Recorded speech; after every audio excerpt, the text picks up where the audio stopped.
What's up, everyone? Welcome to robnoerr Show. It's robnoerr. Early show today because I don't know what I have planned for this evening.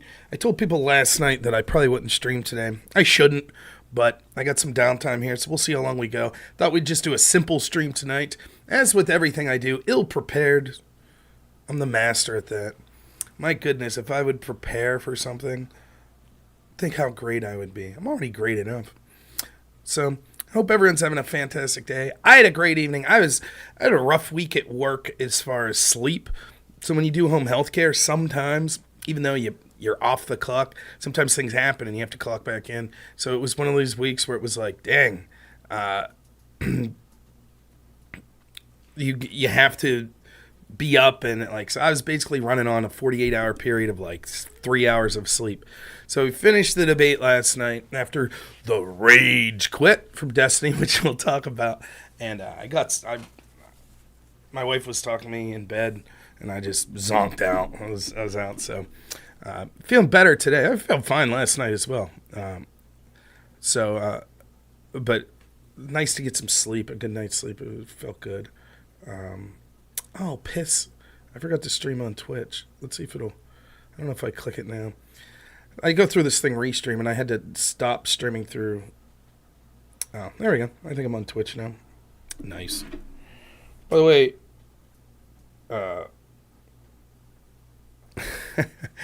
bad news today. This guy, I think one of my favorite internet clips of all time is this guy, Jack Carlson. You might know him as the succulent Chinese meal guy. He passed away, man. That's a bummer.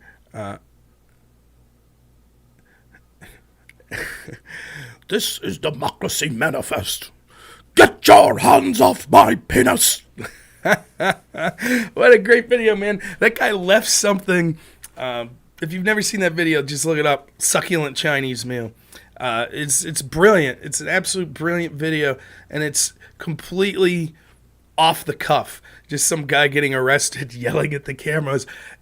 I watch that video probably 3 times a month just to cheer me up. It's fantastic. So bummer to hear that guy passed, but my goodness, what a memorable mark on the world. Even I don't know anything about the man other than a few interviews I've seen with him recently, and I don't know if he was a good father or if he was a father or anything like that, but he left something. He left something for all of us in that moment. yeah, this Sneed is, oh man, every line that he says, you're just like, this can't get any better. Bam! He just keeps knocking them out. I see you know your judo well. Oh, shit, it's so good. So here's to Jack Carlson. I'm not drinking any booze today, but I'll take a drink of my water out of my thermos here. Jack Carlson, you'll be missed, man. What a great moment. We'll live forever in that moment. So let's talk about the debate last night. Hopefully we get some DGGers on here, some Destiny fans that want to talk about how I got wrecked, and they're going to parrot the same bullshit points. What's up, King Nipple? I debated and destroyed you back in 2020. I'm sure it wasn't that bad, but thank you, man. They come in and tell you all the little reasons that I got wrecked. I've seen them chortling on X and all that stuff. It's not true. I didn't get wrecked. I thought I did quite well. In fact, it was a meandering debate. It lasted close to 5 hours, somewhere around that time. 6 hours. There were moments, I think, where Destiny did okay, where he got some concessions out of me that were probably worthwhile. But overall, I think I did remarkably well, and the concessions I got of him were way more damaging than what he got out of me. And I think perceptually, Destiny absolutely gets crushed. Anytime he's challenged and he's on his back foot, he spurgs out. He demands of me. He has to try, one of the tactics that Destiny uses is he has to try to totally control the tone and the moderation of the debate. So he'll be like, no, you have to answer this exactly like this. And you can't question whether or not the hypothetical is good. You have to act as if in the hypothetical. You can't say that the hypothetical doesn't apply or it's not analogous to what we're talking about. You have to answer within that hypothetical. So I go down this rabbit hole with him for hours and hours and hours, and notice that I'm not spurging out and screaming and interrupting him. And as soon as I get to do the slightest bit of interrogation of his sources or of what his definition is, he completely starts spurging out. And by spurging out, I mean, like doing that shit, raising his voice, like yelling, constant interrupting. And perceptually, you could tell. He knows he's not doing so. That's why he's doing those sorts of things. That's why he rage quit. He knew what was going on. So, me, Andrew BX Bullet, he knows what was going on. And I even saw the clip after he rage quit. He's like, I shouldn't have did that. I rage quit.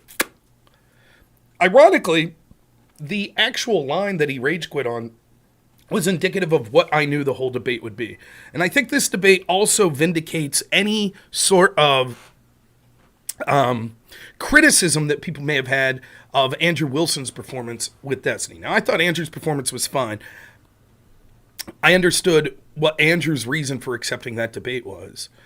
It was to show the double standards of Destiny and how going into that debate, the reason that debate was even offered in the first place was because Destiny's spiraling, and he's basically saying that Corey Competore, this fireman that got shot at the Trump assassination attempt and killed, basically had it coming.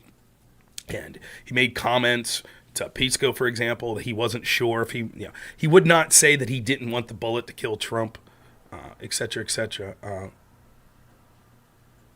I don't know, RSG. Is anyone else having that trouble? I hope not. Everyone, I'm working good on YouTube for everyone else. I don't know what the problem is. It's strange. Nonetheless, that was the point of it. And the criticism was, well, Andrew didn't offer a defense. Andrew's claim from the beginning was basically the claim that I've been making for a long time. Sure, you could broaden, like, for example, the first definition that the Colorado court used, this Colorado Supreme Court, it's so broad, it's like any group of non-government officials that get together to criticize a government policy. I can't remember the exact words. But it's so broad, you'd be like, my God, that's like basically the entire stated organization of Black Lives Matter, their stated goals. So yeah, if you want to broaden out and say, this is the definition I prefer that makes all sorts of things an insurrection, fine, but you don't have any moral high ground to then say, well, Trump's the worst and Trump supporters are the worst when you're supporting people that also have engaged in an insurrection.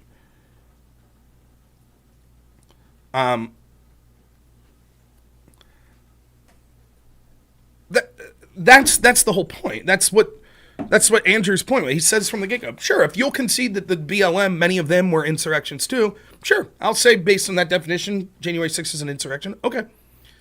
Now, this is fundamental to my beliefs on what I am. Why do I call myself a populist first and foremost? I think that our institutions are corrupt, and they exist not for the benefit of the citizens of this country, and by that I mean Republicans, Democrats, whites, blacks, Muslims, straights, gays, atheists, Christians, men, women, whatever. They don't really care. It's a bunch of powerful people that are interested in entrenching their own power. One of the ways they do this is through double standards in the application of law. I spend a lot of time talking about these double standards. For example, we have FARA violations, failing to register as a foreign lobbyist. Now, the truth is, one of the least kept secrets in Washington is there are thousands of people that are lobbying for foreign entities that aren't registered as such, but they almost never get charged. But they decided when it came to Trump, people connected to Trump and his campaign manager, Paul Manafort, we're going to charge him with FARA violations. Now, he committed those violations with the Podesta Group, the group that was founded by Hillary Clinton's campaign manager. Did anybody at the Podesta Group get charged? No. They were allowed to retroactively file paperwork. So my claim was, look, that's fine. If we're going to start charging FARA violations, I'm all for it. Great. There's laws on the books. Fine. Charge them. But you can't just selectively charge them against Trump people or against people that are considered outside the system. That's worse. That's a worse outcome than the actual FARA violation itself. And this goes from classified documents to obstruction of justice to all of these things. Don't worry, Political Andy. We'll get to your point. What law or procedure were they? They were trying to, remember when Destiny said in the debate, oh, the executive, they interfering with the executive, they're the ones that enforce the law. So interfering with the enforcement of law is interfering with the executive. That's what Black Lives Matter was doing. Defund the police, the enforcement mechanism, trying to get rid of the enforcement mechanisms of law.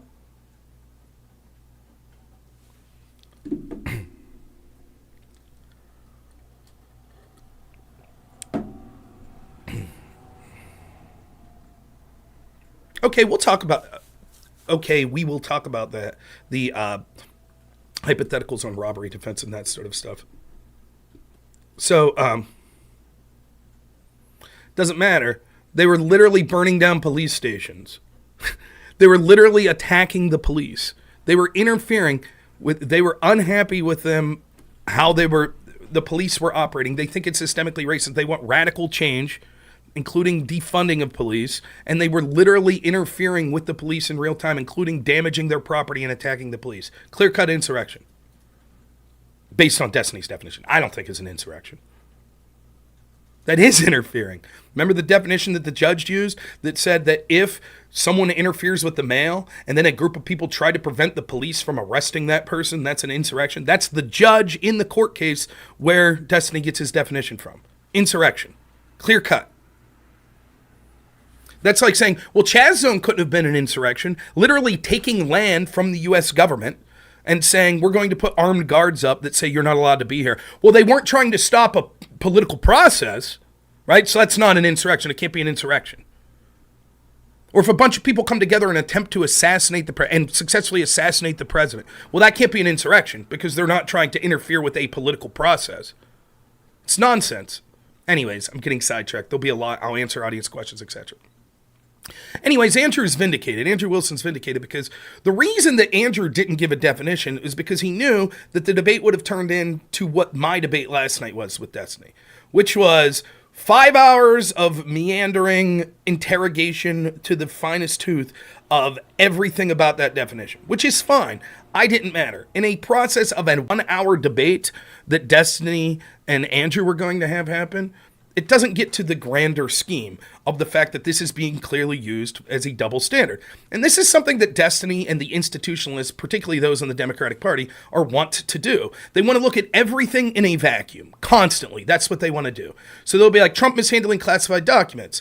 And you'll be like, okay, but why didn't they charge Hillary's team for that? Why did they give everyone immunity? Even when Hillary's team did something objectively worse, which was destroyed evidence after it was subpoenaed. Their emails were subpoenaed. They had the emails. Once they were subpoenaed, they got destroyed. All of the claims of obstruction of justice of Trump, they ended up getting that evidence. But this was literally them destroying evidence. And yet, they gave everyone immunity. And when you bring that up, they just say, that's whataboutism. That's whataboutism. And so what they do is they act like all of these situations you just have to look at in a vacuum. And they say, see how bad Trump is? And that's exactly what the point of someone like Destiny, or to a lesser extent, well, not really a lesser extent, but in a actually more sophisticated way that Pisco is trying to do. They're like, oh, no, we're just interested in whether or not this technically meets the definition of insurrection. Destiny gives the game up at the beginning of the debate, which, as I'll get to, I didn't even really get to, where he was basically says some insurrections could be good, some could be bad. So insurrection itself is neutral as to the terms of the morality of it. If you're insurrecting for a good cause, then you could say that is a good insurrection. So you wouldn't say that the people that were engaged in that insurrection or supported people that were in that insurrection deserve to be shot or they're fucking around and finding out, like he said about the people that were at a Trump rally. That's the point. So why are they so hung up on the term insurrection? Why don't they just say, well, the real problem was Trump's alternate electors? Well, because they know that doesn't have the power to influence people as much as saying they've engaged in an insurrection. So you have this debate with them, and every second you're talking about January 6th, it's actually something that they're very good at. And I'm going to stop doing this. Maybe I'll have one more debate on Pisco on this. Maybe if Destiny wants to rehash this out again, I would do it. But that's it. I'm done debating January 6th. Because the mere act that 4 years later we're still talking about this shit over and over and over distracts you from the fact that how shitty the Democrats have been and all these actual issues going into this election. They want to keep making it a referendum on January 6th. Now notice they didn't want to do this like when we saw the FBI illegally spying on Trump. How many times was I engaged in a panel where we talked about that? Very rarely. In fact, it would be a panel on something else. When I would try to bring that up, they'd say, that's whataboutism. Didn't want to talk about that. I find it ironic, too, when I talk about a lot of this stuff. They'll say, oh, you're talking about Black Lives Matter going back to 2020. Dude, your entire argument against Trump is what was going on January 2021. That's the fucking argument. Or, the felonies, 37 felonies or whatever, were from 2016. Whether or not he got improper campaign finance. They want to go back all the way back there, but as soon as you bring up things that were corrupt on the other side, they're like, that's so long ago. Why are we even talking about it? So the mere fact that we're engaged in these debates is a win for them in that it distracts you from the actual issues that are going on about how terrible the Democratic Party and these institutionalists are right now. But still, I'm willing to engage in the debate. Andrew makes the broader point, sure, I'll engage in the debate in the context that Destiny's been spiraling out of control, basically goes on Piers Morgan, makes an ass of himself, and is basically dog whistling, yeah, maybe I want Trump supporters to get shot. That's why Destiny issues the debate challenge to people, and that's why Andrew Wilson accepts it. Andrew's entire point of taking that debate, he don't give a fuck whether or not that the technical definition of insurrection's been met since 1840, if that technical definition would include hundreds of other examples that have never been charged or never been talked about that way. It'd be the equivalent of being like, well, technically, did what Trump do violate, did Trump do this thing that violated foreign lobbying rules? Let's say he did, and you'd be like, yeah, but literally here's 100 examples of other Republicans and Democrats doing it this year. Doesn't matter, we're not talking about that. Did Trump do it? Well, then Trump supporters are fucking around and finding out, and they deserve to get shot, etc., etc.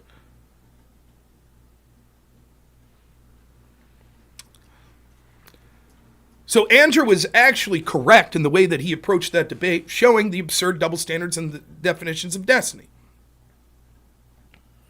But I told myself, okay, since I saw that the complaints against Andrew Wilson was, the cope from the Destiny crowd was, Andrew's bad faith, he wouldn't even give a definition. I said, fuck it, I'll do it.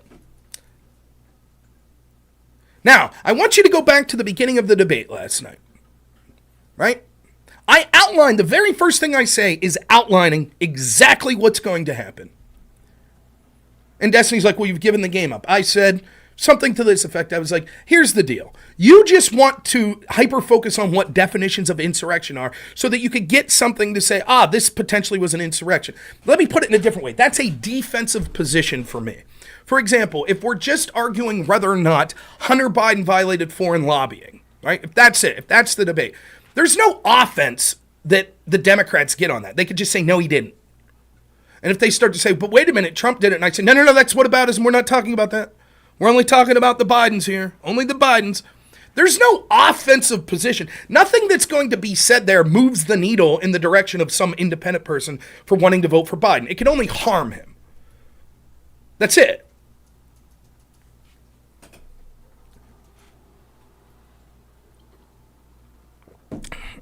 That's right. That's what's going on.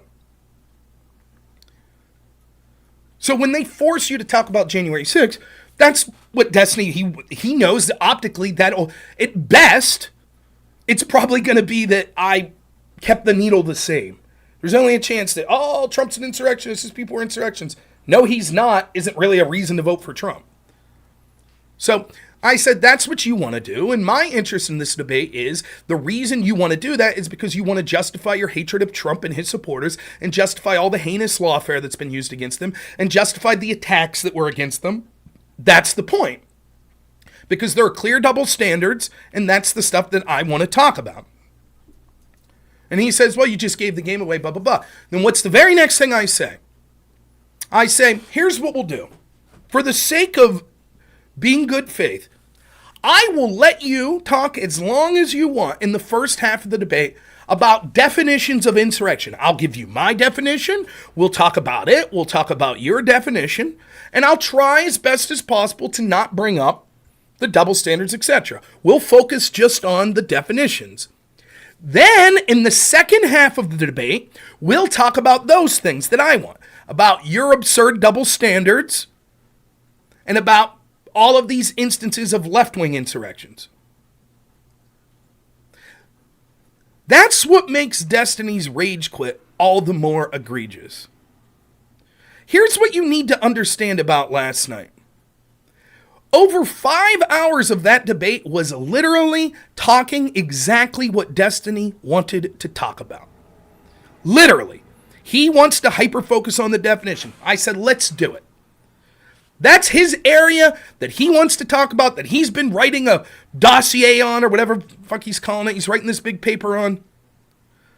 I was willing to do that under the assumption that then I would get my chance to talk about the things with him that I wanted to. his defense of insurrections in the past, his hyperbolic language suggesting people maybe deserve to be shot, left-wing insurrections that have occurred and have been engaged with by the Democratic Party. That was the point. I'll talk about at great length what you want to talk about. What Destiny did was we talked what he wanted to for 4 or 5 hours, and then we spent about 10 or 15 minutes just dipping our toe into what I wanted to talk about, and he rage quit. And he actually rage quit when he again went back to the definition from the Colorado court, which I was correct in my analysis that the Colorado court refused to adopt a definition of insurrection. They just said, we think it would meet any definition of insurrection, so we're not going to adopt. They literally say that. We're not going to give a wholesale definition of what insurrection is, which is exactly what I said they said. And Destiny kept arguing this point. My entire argument on this was, and it will make more sense if I debate Pisco, because Pisco's more clear. He thinks there is a consensus on what the definition of insurrection is in the law. So there's a legal standard. And my argument to Pisco is, if that legal standard is so obvious, why is it that it's not been applied for 100 years, and now when we have 3 cases, 2 really, that it was applied in, the keeping Trump off the ballot and then keeping this guy named Coy Griffin off a ballot in New Mexico, why didn't they use the same definition? If it's so obvious, why didn't they use the same definition? If this is the easy legal standard, they would say, yeah, laws enshrined, this is what it is. Legal standard, bam. Oh, yeah, I've had people tell me I sound like Snot from American Dad. Also, same actor that was Booger in Revenge of the Nerds. I'll take that as a compliment. I know I have a weird voice, it's okay.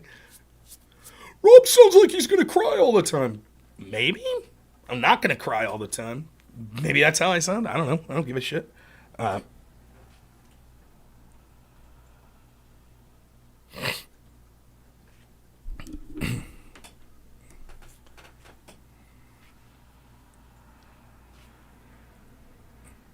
That's what happened.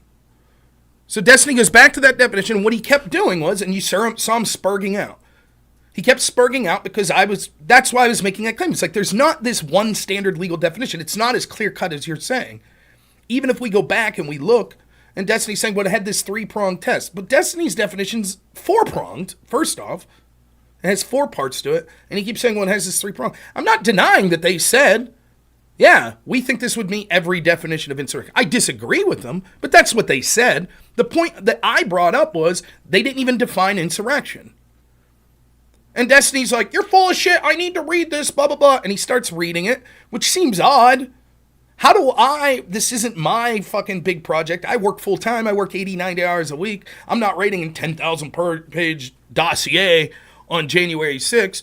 Destiny has 2 examples of law saying that January 6th was an insurrection. One was the Colorado case.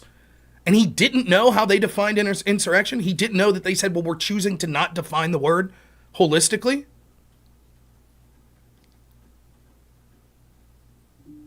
Seems odd. Seems very odd. Anyways, when Destiny's cornered, he has this strategy where he'll just be like, Rob, I want you to repeat. I want you to repeat what they said. I did it like 3 or 4 times. I said, they're saying there's a lot of definitions of insurrection. Some are broader than others. We're not going to pick one for the purposes of this case. However, we do think that this would meet every definition of insurrection. Now that's Destiny now is changing because he understands. And he makes me repeat that like 3 or 4 times. Then him and his stupid audience, this is what they say. But the court said it meets every definition of insurrection. Case closed. Case closed. Clearly an insurrection. No, I disagree with the court. The reason I'm bringing up the argument is it's clear that there's not a one standard definition of insurrection that all courts use. That's absolutely clear. Which would make sense, which might be why no other court in the country decided to call it an insurrection. Which is the point I'm getting to earlier with Destiny. If there's all of these blue courts and blue people in all of these states that have every incentive, and it's not just maybe this was an insurrection. Destiny says 100% clear cut, no doubt whatsoever. Then why didn't anyone else bring these cases? It's almost like because they wouldn't necessarily agree on what the definition of insurrection is. Political Andy says no one cares if you disagree with the court, not the subject at hand. Exactly. The reason we were talking about that court was, do they have the same definition of insurrection that Destiny and all the other courts have? No, they don't. In fact, they make it a point to say there's a whole bunch of definitions that you could use for insurrection.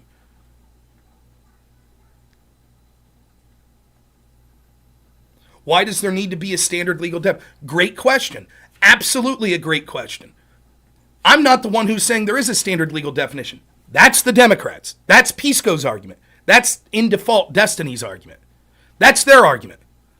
Well, if we look at how the courts have ruled on insurrection for years and years, this is how it is. This is what it is. This is the standard legal definition. That's what they're saying. That's not true.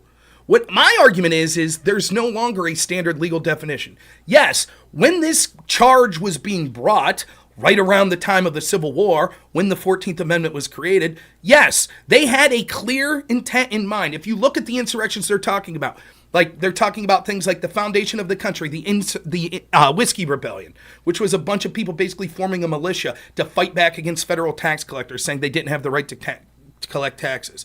Then some of the examples we were looking there, it's like state insurrections where they tried to overthrow a governor and killed 150 black people in Democrat states after the Civil War because they didn't like the pro-emancipation governor. So they killed a bunch of black people, 150 black people, basically formed armed militias and tried to overthrow the governor. That's different than a bunch of people protesting that they want electors to be paused so they can investigate potential criminality or fraud in the election in a riot that got out of hand. That would explain why for 100 years, even though there would be many, many, many examples of things that would meet Destiny's definition of insurrection, and none of them were ever charged. None of them, not only were they not charged, no one even called them insurrections. Why? I would argue because the standard changed. No longer were prosecutors and judges saying, oh, this is what an insurrection is, so we're going to bring these charges. Things change. We have similar things like the idea of free speech. It's dramatically changed from what the founding fathers at the creation of the First Amendment thought to what we have now.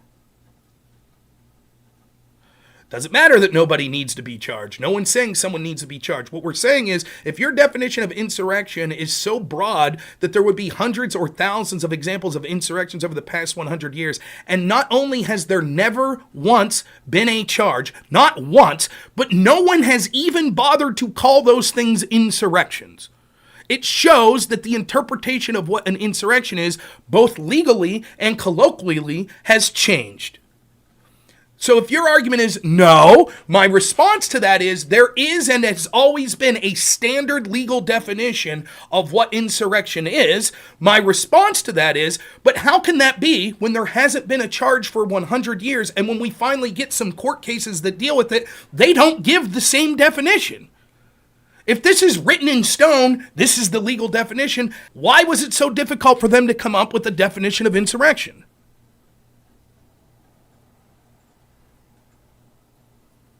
Why is it a problem if it covers that many? Well, it gets back to the double standard argument. So the argument that I made with this, it's like the law, disorderly conduct. In each state has a different one, but they're all similar. Disorderly conduct in Pennsylvania says basically anything that could be construed as a nuisance to a member of the public. Singing poorly at the stoplight with your window down, disorderly conduct. Have an argument with your wife about who's going to, make dinner or do the dishes when you get home, that's disorderly conduct. The problem is when it's written that broadly and then they selectively decide to charge it. That's the problem.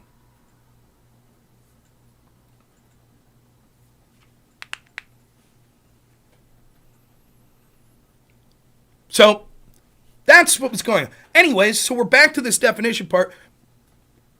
And Destiny knows he's wrong. It's not that he's wrong. He knows that my point's correct. There wasn't a standard legal definition.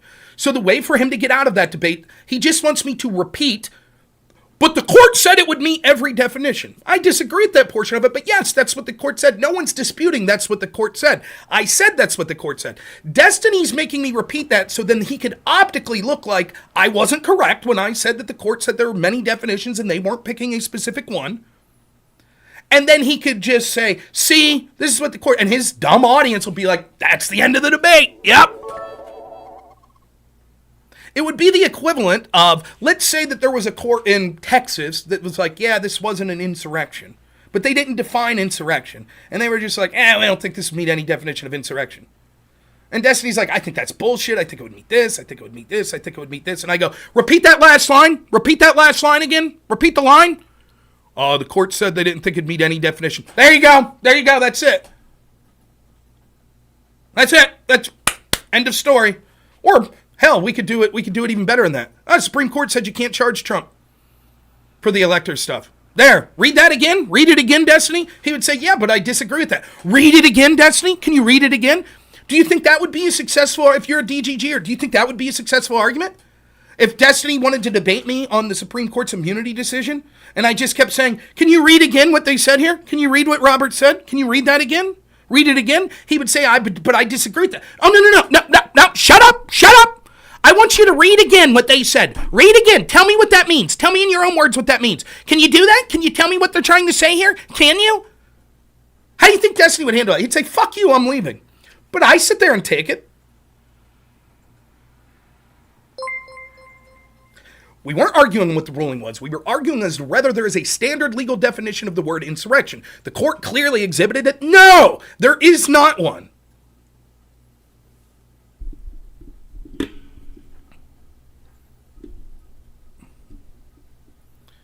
Thanks, wife. Anyways, the point is, that's what we were rehashing out. We were getting into the part of actual insurrections that have occurred that weren't charged or weren't even called insurrections based on Destiny's definition. We go back to that point. And you can go, the very point where he rage quits, you could see. Now go back to what I said.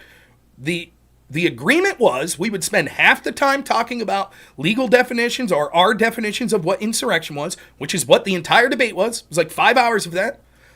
But then I wanted to talk about what I wanted to talk about was the unequal application and double standard of that. And Destiny's own rhetoric and what should happen to people that supported insurrectionists, etc., etc.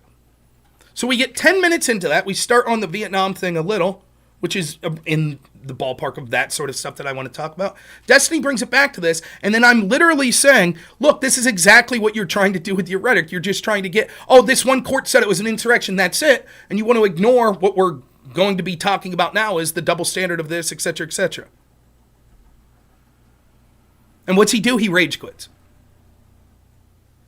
Now, wasn't Destiny and the DGG's crowd exact argument against Andrew Wilson? He refused to debate the agreed upon subject. Wasn't that their argument? Wasn't that their whole argument?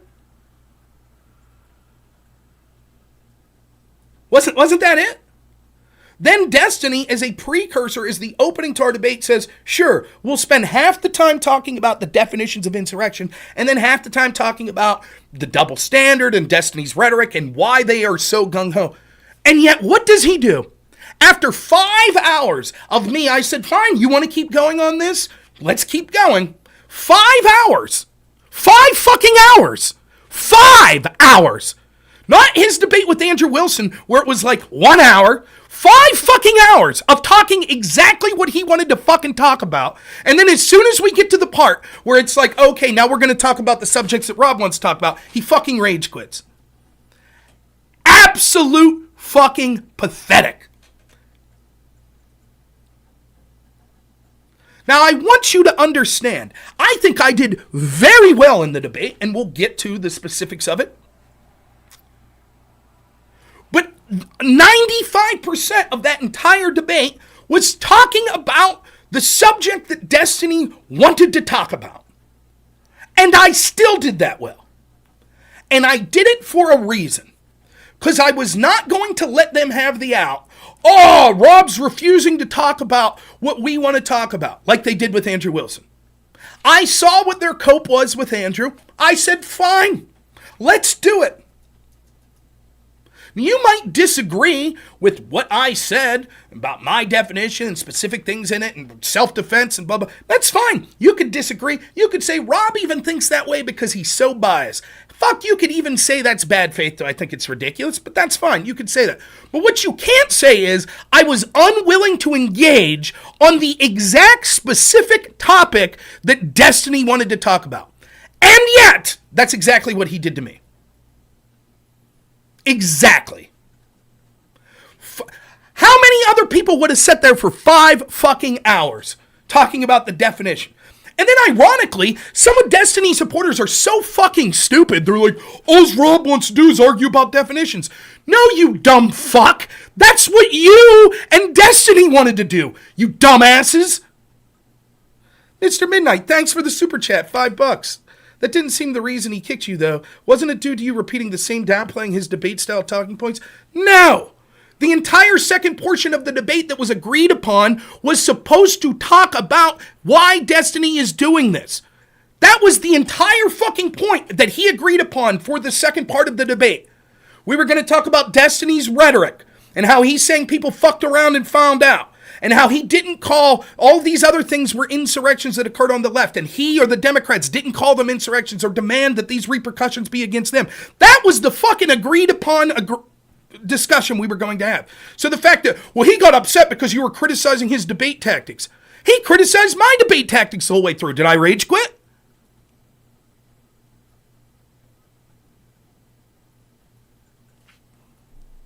John Rock for $5. Thank you so much. Says, only talk about the leftist destruction. Prager debates on the offense, but he's old and doesn't do research. Don't let them go first. You start the debates. I understand, John.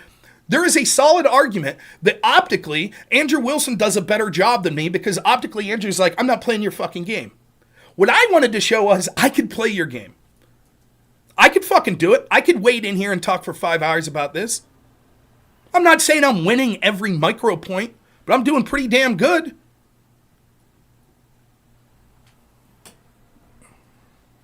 Oh, I'm sorry. I missed another super chat. I'm so sorry. Well, to whoever else super chatted, thank you so much. I don't see it. But if you announce who you were, I'll shout it out. I'm very sorry.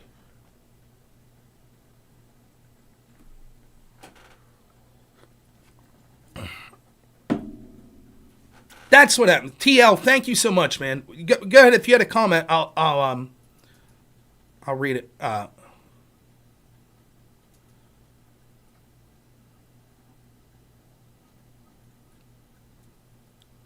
Well, B. Simone, I wouldn't have even had a problem if Destiny said, hey, man, I do have to get going. Can you wrap it up? That would have been fine. But he literally just fucking rage quit. It took me like 2 minutes to realize he wasn't there anymore.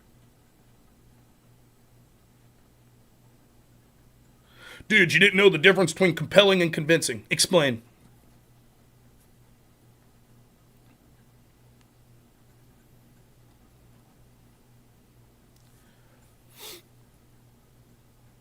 Super chat. Do you think now after offering to debate Destiny on this topic that Andrew had the right approach, not giving a definition?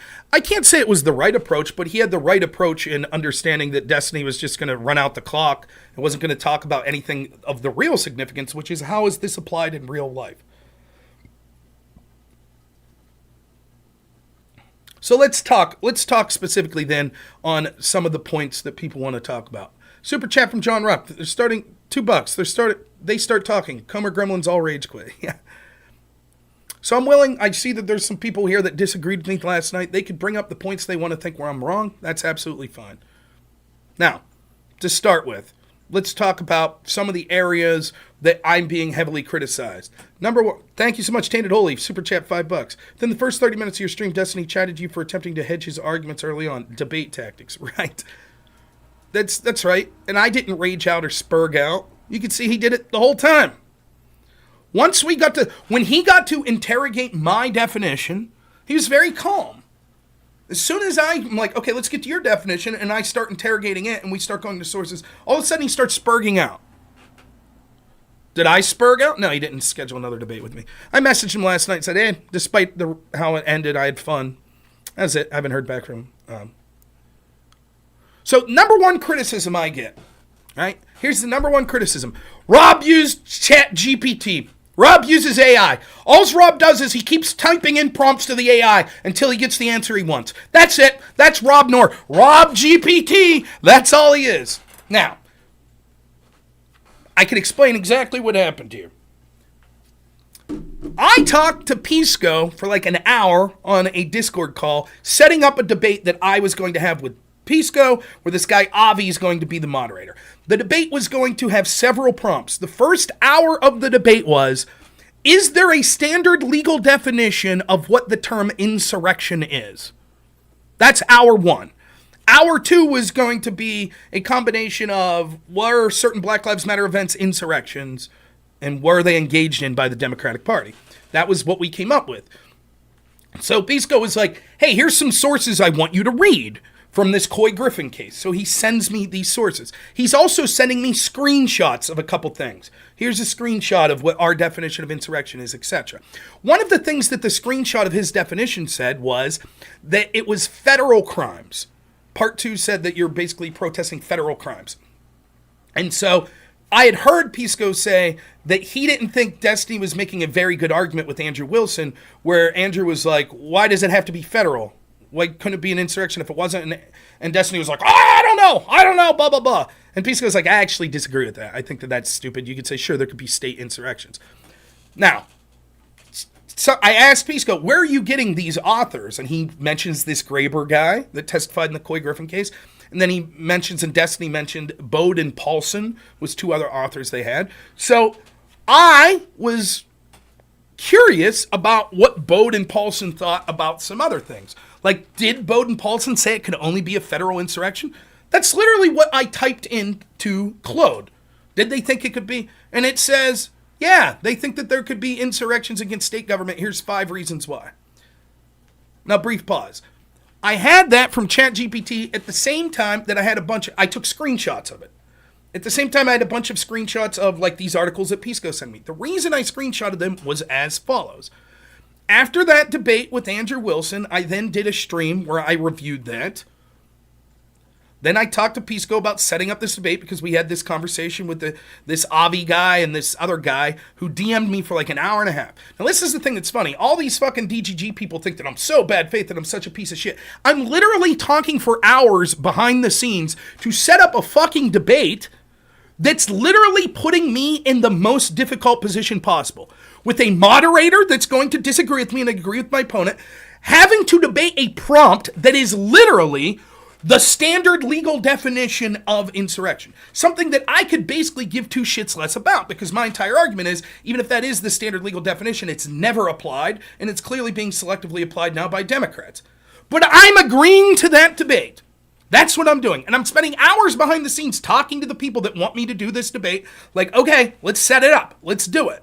And I'm trying to be like, well, where do you get your definition? Like, what do you think about this? And I'm actually telling Pisco on the phone, here's the arguments I'm going to make, just so you know. But I also told him, and you could ask him, he'll tell you this, dude, I can't do this debate right now because I'm at work. And when I'm at work, I'm there 24/7. And it's difficult for me to do any, like I could do little things like sitting on my phone while I'm watching a movie with my client, scrolling X.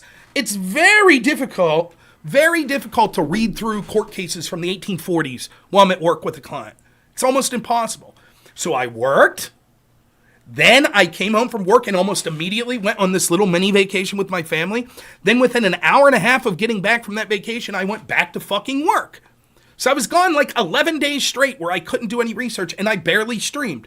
So what I did while I was talking to Pisco on the phone was I screenshotted some things so that when I got back home to my computer, I could then take those, what was like, oh, the screenshot, the Bowden Parson article's name was this. In it, they said this. I could type that in and then I would be able to bring up that article. Now, when I first brought up that Bowden Paulson, because I had a bunch of screenshots, I didn't know that that was ChatGPT specifically. I just remembered reading it. I knew it wasn't the actual article, but it was a summary. So then Destiny's like, what was it, like a summary or was it the article? I said, it was a summary. And he's like, can you send me that? And then when I saw the picture, I was like, oh yeah, this one was from Claude AI. And he's like, was it from ChatGPT? I said, no, it was from Claude. I was like, ChatGPT, I don't do that. And that was from Claude. If that's what the DGGers want to get me on, if that's what they want to hammer me on, oh, instead of it because I flippantly made a joke, was like, ChatGPT, I don't use that. It was Claude. If that's their big gotcha, fuck you. Oh, thank you, Leetful, for the super chat, $10.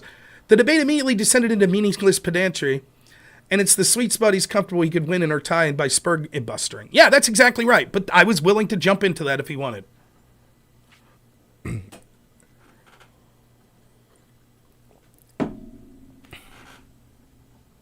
So that was it. I wasn't hiding. Did I type into the prompts over and over again until I got the answer I wanted? No.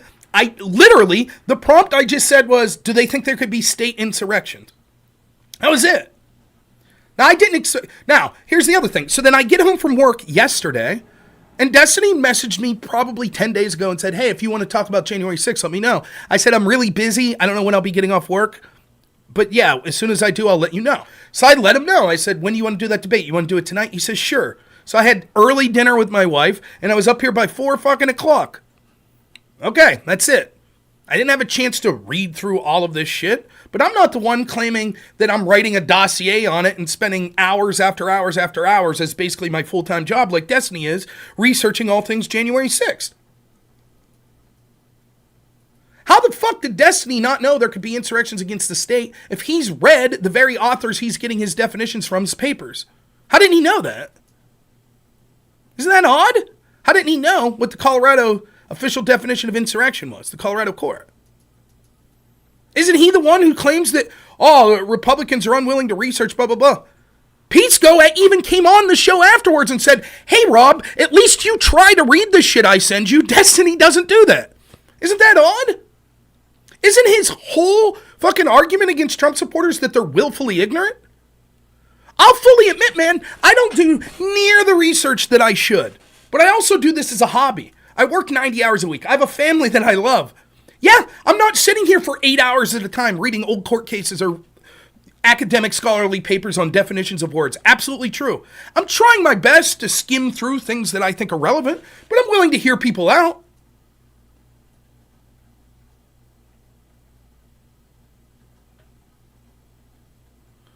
So it was very odd to, again, hear Destiny after he made the argument in Andrew's debate to say, no, it has to be against federal. And I'm like, well, wait a minute. Why does it have to be federal?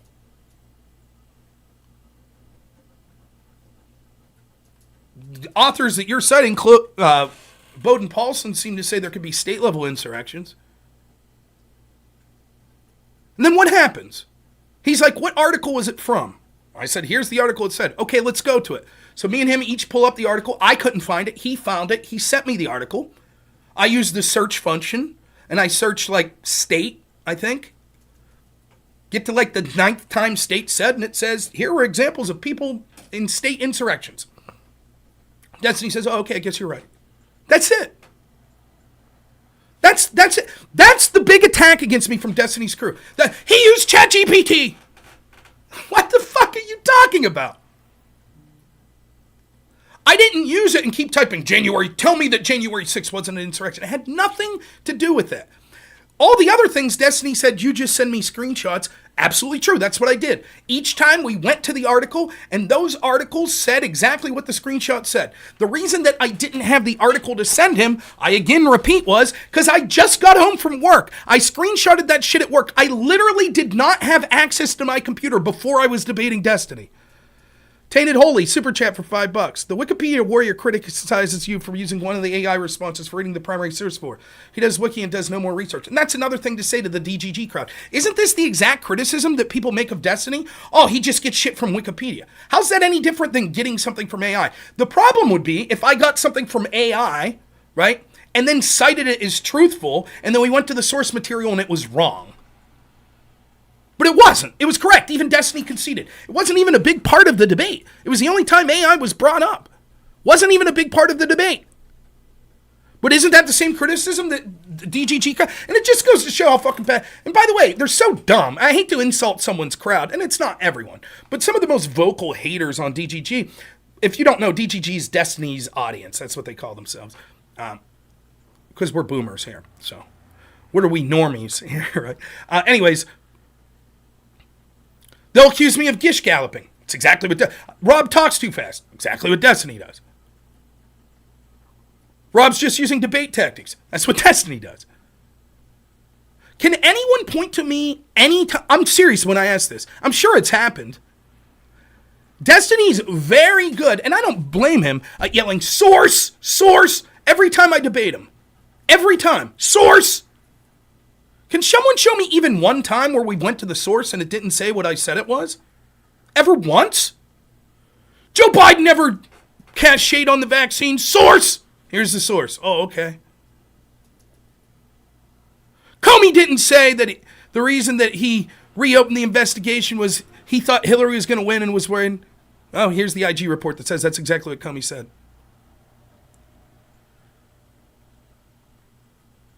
I'm not saying I'm always correct. There are times that I'm wrong, but I do try to do a pretty damn good job of making sure that I have done at least a cursory amount of research that what I'm saying is at least remarkably directionally true.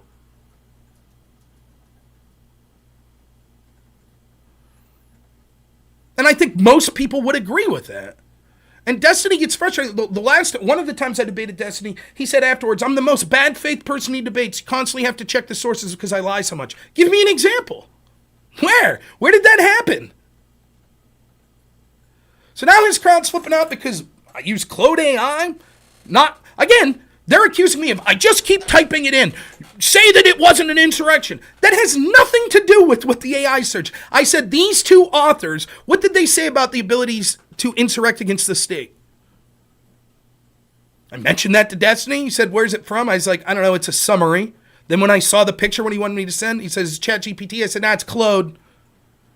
Then we go to the source material. Yep, it says exactly that. Destiny concedes, says, yeah, okay, you can insurrect against the state. Simple. I didn't even hear Destiny say, you can't use ChatGPT. I didn't hear him say that. I heard a stupid fucking audience say that. Same audience that would freak out if someone said, Destiny just gets shit from Wikipedia. Same fucking thing.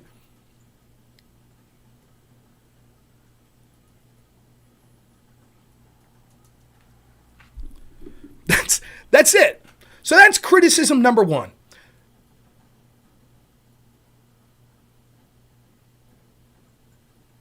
Rob not engaging with that hypothetical while saying the Colorado case disproves. What hypothetical am I unwilling to engage in? Tell me the hypothetical that I was unwilling to engage in. Go ahead. Let's hear it. So a definitive claim was just made about me. I was unwilling to engage in a hypothetical. Let's hear the hypothetical that I was unwilling to engage in. I thought, in fact, people on my side are saying, why would you even engage in hypotheticals that have nothing to do? You wrote it above.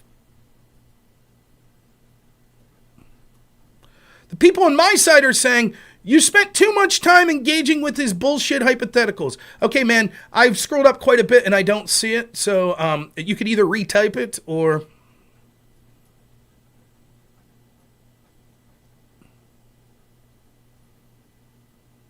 You pasted it for me. Where did you paste it? I guess paste it again.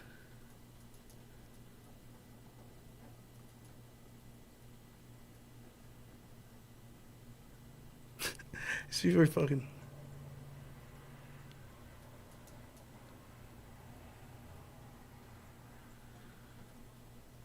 I've scrolled up quite a bit. I don't...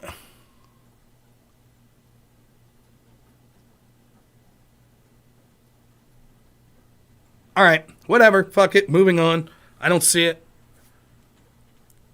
So that's number one. I engaged in every fucking hype. Oh, yeah, maybe that could be the case. Just case. Maybe it. Thank you, Lactoid. Yeah, I don't disagree, Lactoid. I do think that was one of the weaker points that I made. I think there is something different about challenging whether or not the government has the right to issue taxes versus people that are protesting what they thought was a stolen election. But I don't see the hypothetical. I think that I engaged in every hypothetical to the point where people on my side were frustrated. We spent 5 fucking hours. 2.5 to 3 of those hours had to do with a hypothetical that literally Destiny immediately kicked out of. Okay, here's the hypothetical that I refuse to engage with. So I assume that this was a hypothetical from last night. This proves that I'm bad faith because I refuse to engage with this hypothetical. Here we go. If there was a person who got charged with murder and there were 3 definitions of it and the prosecutor said it fits all definitions of it and they didn't need to settle on one definition, does that mean there's no concrete definition of murder? Okay, So, first off, me refusing to engage with this, it literally didn't show up. So fuck you assholes who are typing shit that's not showing up on my chat and I didn't see it and then saying that I'm refusing to engage with it. I spent 5 fucking hours with the guy that you dick ride, Destiny, allowing him to go through hypothetical after hypothetical after hypothetical, going through painstakingly each and every one of them. So to accuse me of being bad faith, being unwilling to talk about it is absolute bullshit. Second, I will engage with your bullshit hypothetical here to prove that I'm not unwilling to engage with it. It would prove that murder doesn't have a standard legal definition that's just a complete consensus on, which we know to be the case. The definitions of things like murder do differ when it comes to the specific charges from state to state. That's absolutely true. And so there are, like laws like this, there's a lot of case law, and it's sort of continuing every year. These things apply. How many laws did we haven't seen prosecuted for over 100 years?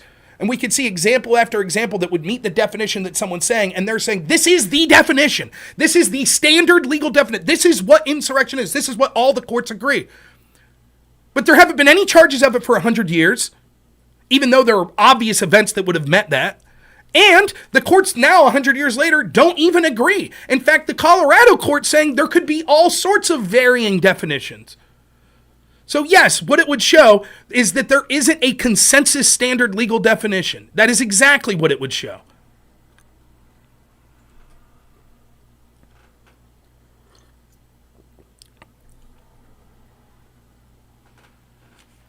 That's right. I was winning using his rules and then he quit. That's another one. Number 2, this is the next thing that they're saying that I lost on.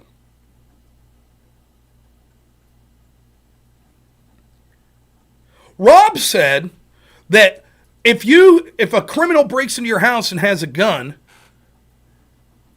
he has the right to kill you if you attack him. That's what Rob said.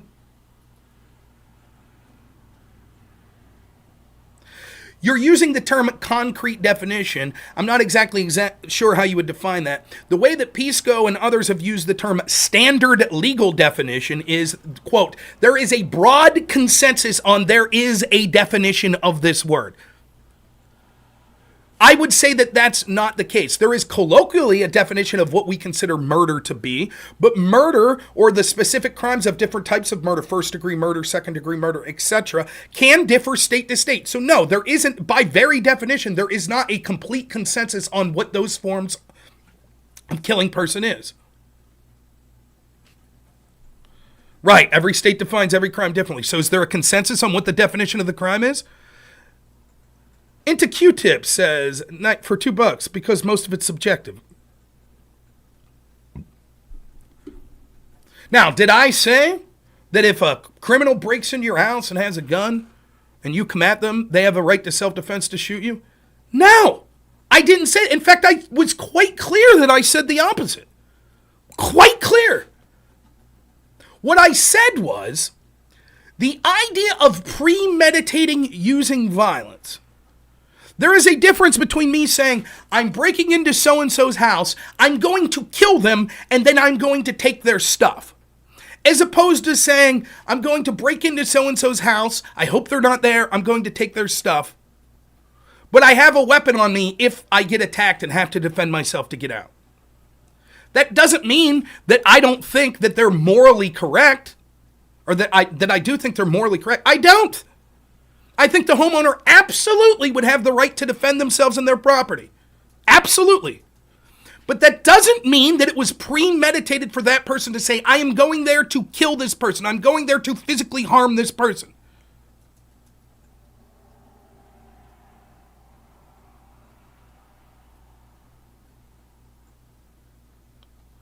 I'm showing the state courts as wishy-washy in the point because they're using different definitions of insurrection, even on what we see now. That's the whole fucking point. Yes, you're making my point for me. One side's claiming there is one definition written in stone that all courts use for what insurrection is. This is it. And they talked about it in the 1840s, or they talked about it in 1797, they talked about it in the 1840s, they talked about it in the 1850s, and then they don't talk about it for over 100 years. And now there are 3 court cases, and all 3 of them use a different definition of insurrection. I'm making a simple claim. Seems like it's not as clear-cut. Seems like it's not as clear-cut as this is the obvious definition. This is it. No dispute. Everyone agrees.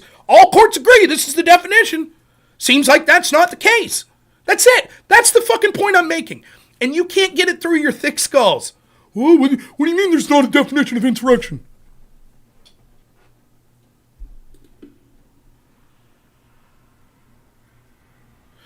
Not framing D as a Lord of the Nerds, not framing D as a BLM Antifa traitor is a mistake. I didn't get a chance to. We'll get to that. Okay, show me the federal courts that defined insurrection in January 6th. Go ahead.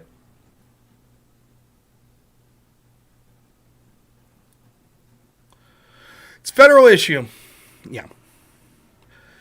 Okay, it's a federal issue, and each of these state courts have decided to define insurrection differently.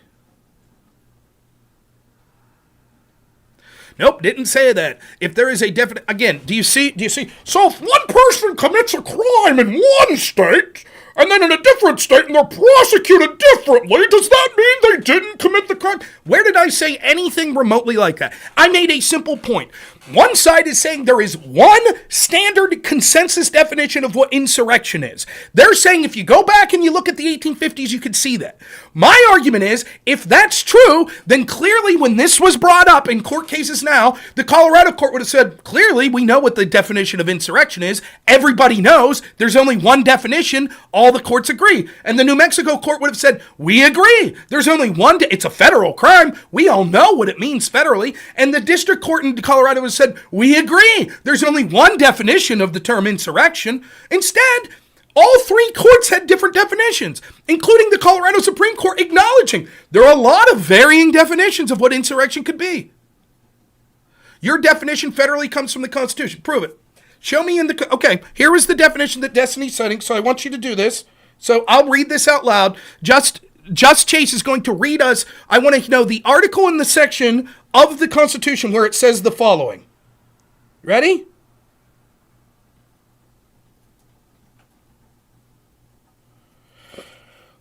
Let me bring it up here. Just Chase's argument is this, that the Constitution says that an insurrection is the assemblage of persons acting to prevent the execution of one or more federal laws for the public purpose through the use of violence, force, or intimidation by members. Just Chase. Oh, so now Just Chase is saying, so it's further proving that Destiny's argument's bullshit. He's saying, no, Destiny's definition is also wrong. There's a clear standard definition of insurrection in the Constitution. Destiny's definition's incorrect. Okay, show me in the Constitution where it defines insurrection. Go ahead. Don't care about Destiny's argument. Then you're a bullshitter that there's no sense even talking to you. Why am I wasting my time? Moving on. Now, the argument I was making is, when it comes to the self-defense argument is, I'm making a point. I'm saying in my definition, you had to go... There's a difference between saying, hey, we're going to go to this rally and we're going to be peaceful, but we're afraid Antifa is going to show up. So be ready to defend yourself. Or if the cops start being abusive towards us, you can defend yourself. That's different than saying, we're showing up to beat the police's ass to attack and kill Mike Pence. Those are different things. Completely different. You could say, I'm going to defend myself. Now, we're engaged in this absurd hypothetical, which is you're burglarizing someone's house or you're breaking into their house, which is completely different than what was going on January 6th. For example, if Trump said, I want you to break into people's homes, then yes, that's clearly calling for him to basically do some form of violence or some form of crime. He's calling for people to do that. That's not what he said. It is completely legitimate for a politician to say that they want their people, their supporters, to protest. Completely legitimate. Even if you think that the ultimate reason that they want that protest to occur is selfish or crappy or that there's some illegal thing with alternate electors, etc., you're allowed to call for peaceful protest.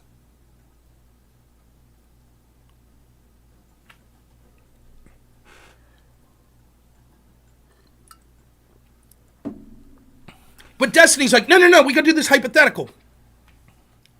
Hypothetical breaking into a house and you have a gun on you.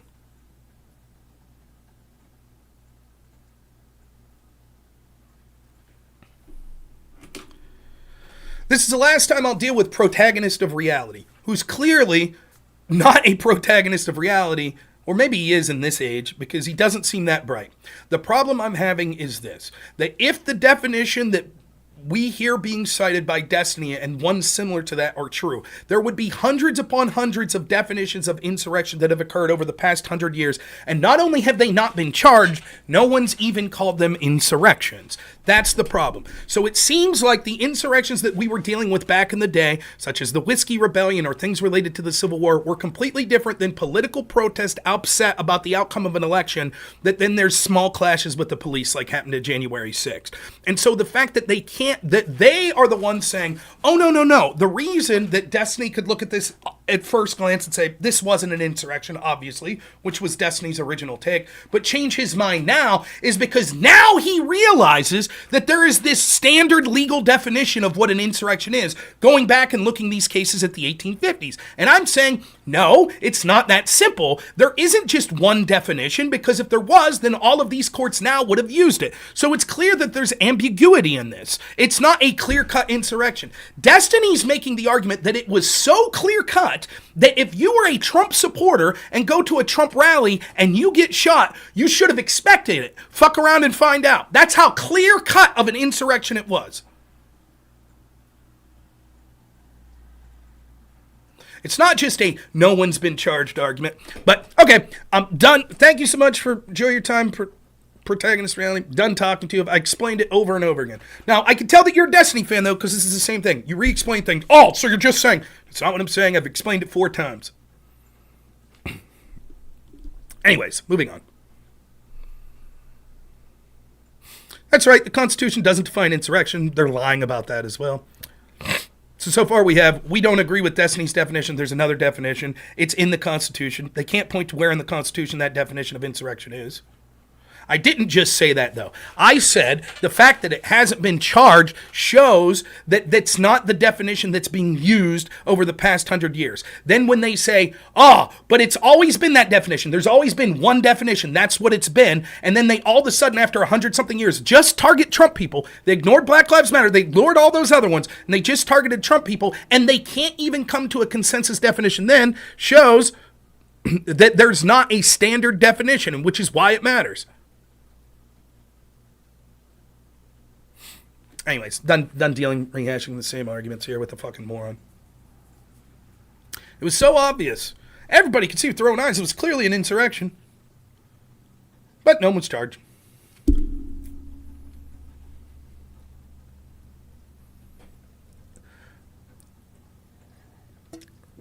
On the self-defense argument, actually Destiny, this was actually the crucial part of the debate that Destiny loses. He completely loses. And again, I was prepared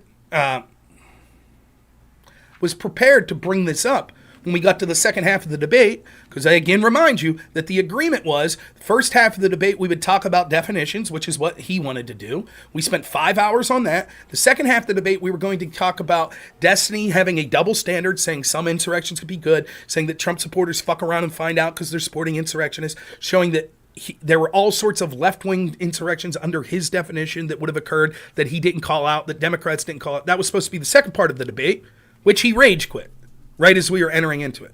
I generously sat there for 5 hours of what he wanted, then he fucking rage quit. That's what happened. But this was the crucial part of the debate that I don't think that people realized how insane this was. They keep trying to hammer me on this sort of,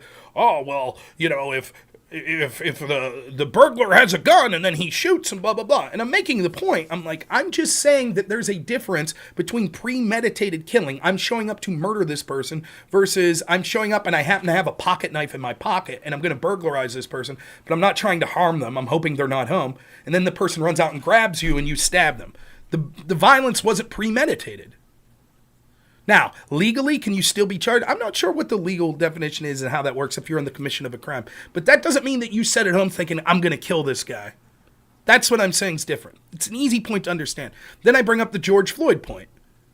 Okay, well, if George Floyd's committing a crime, passing fake money, and he has a pocket knife on him, and then all of a sudden Derek Chauvin puts his knee on his neck, and he's literally dying, George Floyd's there dying, and he grabs his knife and stabs Chauvin in the leg. Was that premeditated to kill Derek Chauvin? John Rock, super chat, $2. We all see Destiny quits when he's about to lose. Yep.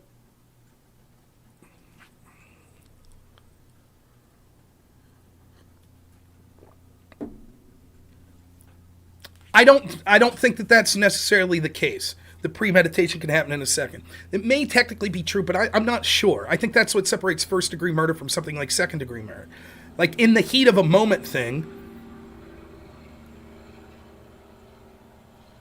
doesn't seem to be the same sort of premeditation. And what I'm talking about with my definition is it would have to be planned. Like, if I show up and say, I'm going to protest the election, I'm going to protest the Electoral College, and I show up, and all of a sudden, tear gas starts getting thrown and people start shoving back and forth, or Antifa shows up and I start punching them. That's premeditation of me committing an insurrection? Or the cops start shoving me and I shove them back. That's premeditation of me? If that's the case, again, then Destiny has broadened out the definition of insurrection to include anytime there's a protest and there becomes any sort of thing that could be considered assault against any officer of the law, then that's premeditation against the police. So that would mean that if you're at Kent State and they shoot a student at Kent State and you're there to protest Vietnam and you start fighting back against the police, that was your premeditated attempt to use violence against people executing the law for a public purpose of changing our policy on the Vietnam War. That's an insurrection. Clear cut, right? Insurrection. Million Man March. You know, everybody's going to hear MLK speak. Police start spraying people with fire hoses. They push back. They tackle the police officer. That goes from a peaceful protest to an insurrection now, right? Because now they have premeditated using violence, correct? That's now an insurrection.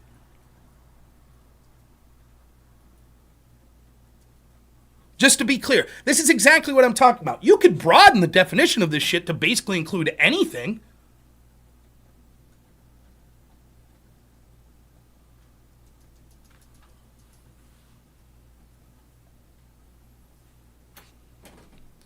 But then it gets even worse. Because Destiny, I come up with, I think, is the most clear. Destiny's making the claim. By the way, I don't know why a weapon would be necessary. Let's use the George Floyd example. If George Floyd doesn't have a weapon, because you don't need to have a weapon for it to be force or violence under Destiny's definition of insurrection. So if George Floyd didn't have a weapon, and he's getting his neck kneeled on, and he starts shoving the cop, that's assault. Right? That's him using premeditated violence, according to everyone in the chat at this point, because in that 2 seconds where he's like, I need this guy off me, and Destiny's already said, in the commission of a crime, there is no case for self-defense. Why is that a leap? George Floyd was committing a crime. The exact example we got to get there was, I break into someone's home to steal, they catch me, I didn't realize that they were home, and they all of a sudden start beating the shit out of me or shooting me, I shove myself or push. That's assault. Destiny claims that act of me putting my hands on him proves that I premeditated to use violence. Spiro, super chat, $20. Thank you so much. Just want to say you handled the debate masterfully. As soon as you got to the enforce via numbers point, you could actually hear his composure change and shut down. He had to resort to name calling bit. That's exactly right. But here's where Destiny loses the plot. He's saying that it would be constitute willingness to go commit violence, premeditation of violence, if you commit any crime with any weapon on you. So I get cut to brass tacks. I say, most women I know, actually I don't know most, probably 50% of women I know carry pepper spray. It's a weapon. If you shoplift and there's pepper spray in your purse, did you premeditate violence? Did you intend to commit violence? Destiny says, yes. Got that? Do you understand what he just said there? Aircraft Sparky, thanks for $20. I couldn't want to watch the entire show, but from what I watched, it would lose my patience with him. I can't clearly define what is the difference between teen porn and art, but I know it when I see it. Yeah, that's a good point.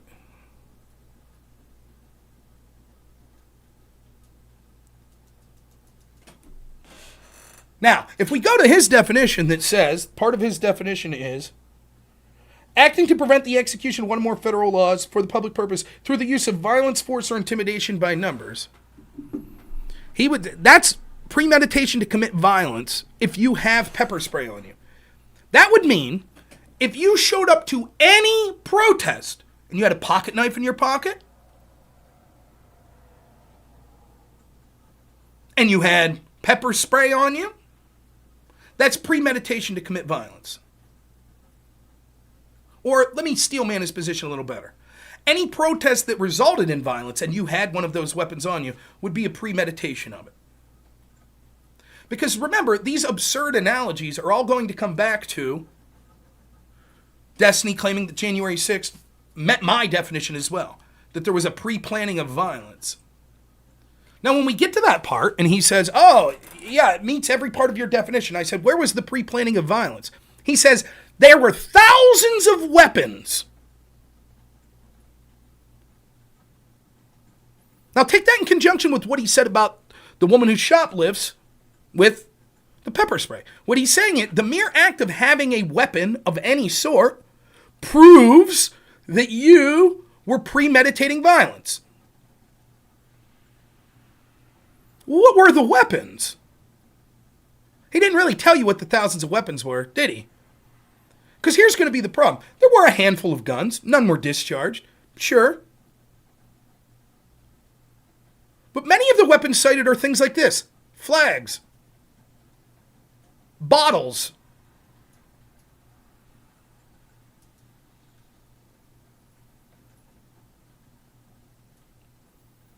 Rocks. Is this a weapon? If a flag's a weapon, is this?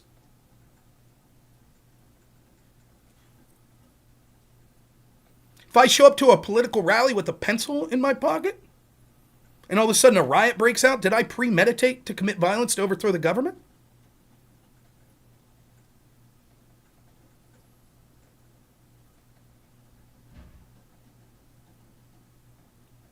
Is this a piercing weapon?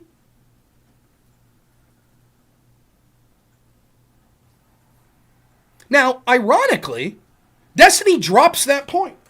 How long did we spend on this absurd hypothetical about, well, if you had a weapon, clearly, because what he wants to do is, this is what he's doing. Why is he going through this absurd, well, if you break into someone's house and you have a weapon, doesn't that mean you intended to commit violence? No. And the whole point I'm making is, there are plenty of reasons that you could have a weapon and you don't intend to commit violence. And Destiny's going to say, but if you were there to commit a crime and you had a weapon, then the only reason you had the weapon, it shows that you were premeditated to commit violence.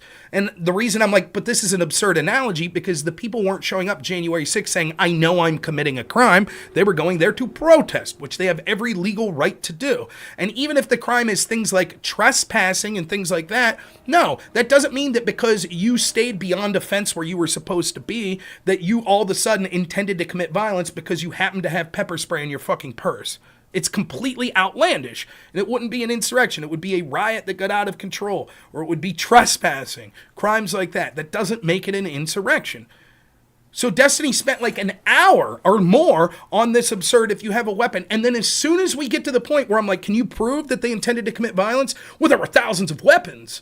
And I was like, wait a minute, what weapons? Well, let's drop that. That's it. So he spent an hour pissing on his leg for no reason. And then immediately drops it. So where was his proof again that they were pre-planning violence?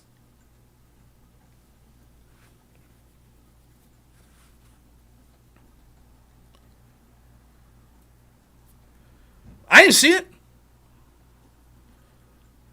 Just have it be known, Destiny thinks if you're a person who has pepper spray in your purse or your fucking fanny pack or your pocket or whatever, and you show up to a political protest and there ends up being a violent clash with police, you intended to commit violence. That's his argument. And then as soon as there was pushback on it, he starts spurging out. Let's move on from that. Okay.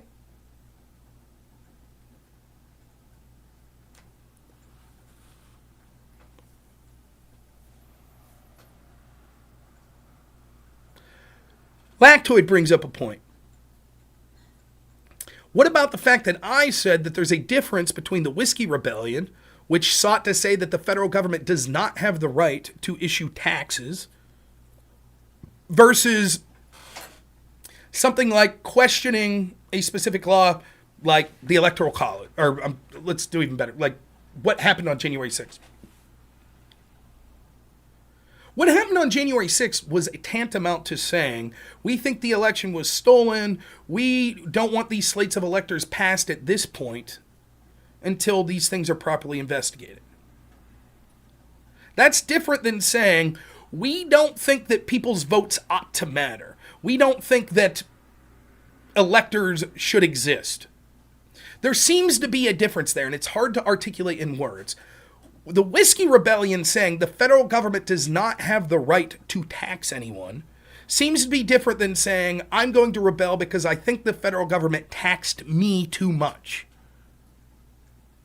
So I'm not saying they don't have the right to issue taxes. I'm saying the way they did it to me was unjust. That seems to be different. So the equivalent would be, it seems to be different saying, I don't think that Mike Pence has the right to certify electors, as opposed to saying, I think that he's certifying the wrong slate of electors.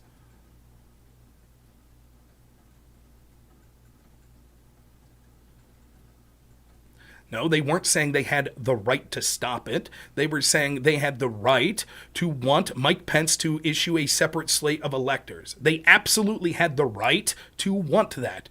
Just like if people protested in 2016 when Trump was elected, and many people were saying they wanted, quote, faithless electors.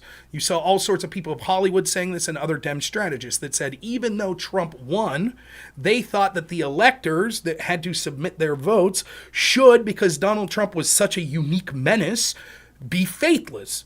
If people protest and said, we want that, no, it's not an insurrection. They didn't. Who brought the gallows? That's a good point. So they brought gallows that were about, if I'm standing up, the gallows were about this high with a little rope, right? That's what they brought. Now, we know who everyone else was. The only two, why even go with the gallows? The best example is the fucking pipe bomb. I'll completely concede. Yes, if a collaboration of people actually built a pipe bomb and put it there for the purpose of stopping it, clearly a fucking insurrection. Because this, under my definition, because the severity level of it's increased to the point where they're literally trying to bomb members. Why even talk about the gallows? Okay, pipe bomb. By the way, who brought the pipe bomb? Oh, we don't know. Now, that was clearly the most serious event that occurred on January 6th. Benny Thompson, that led the January 6th committee, what did he know about the pipe bomb? Nothing. When Thomas Massie questioned him with a bunch of crazy shit that's going on with the pipe bomb story, Benny Thompson was like, I don't know anything about that. Isn't that odd? Same with the gallows. This obvious fake gallows that would not have the support to actually physically hang someone. It was a prop, much like people that brought effigies of Donald Trump, where he was beheaded or killed or bloody. They were props. How is it that the people that built these gallows right there, whose faces we could see, none of them have been charged? Isn't that odd?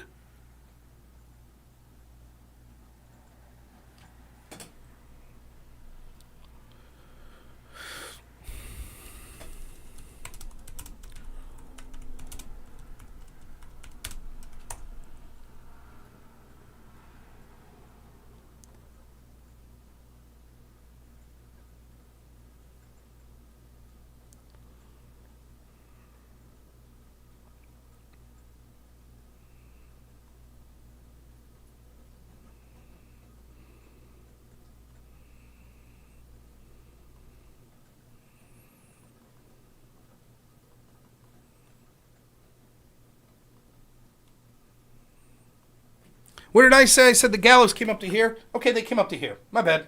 So I said here, they came up to here. This guy says, why am I lying? There are people standing next to it. Okay. Just so you can see the caliber of person we're dealing with here. You ready?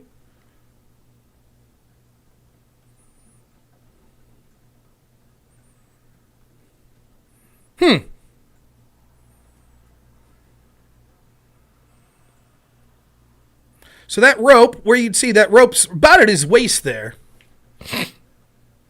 See where the rope's at? His head's at the top beam of the gallows. Oh, there's a sign that says this is art right there. It's not taller than people. It's not taller than that guy. How tall is that guy? By the way, who is that guy? We can see his face. Who is he?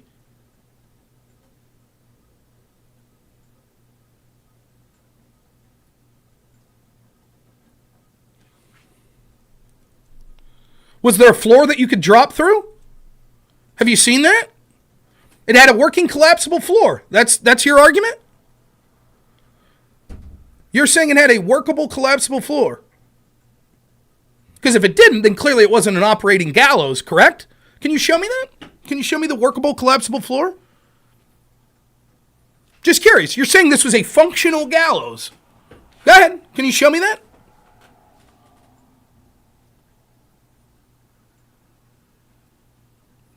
You claimed it was functional. Go ahead. Show me it.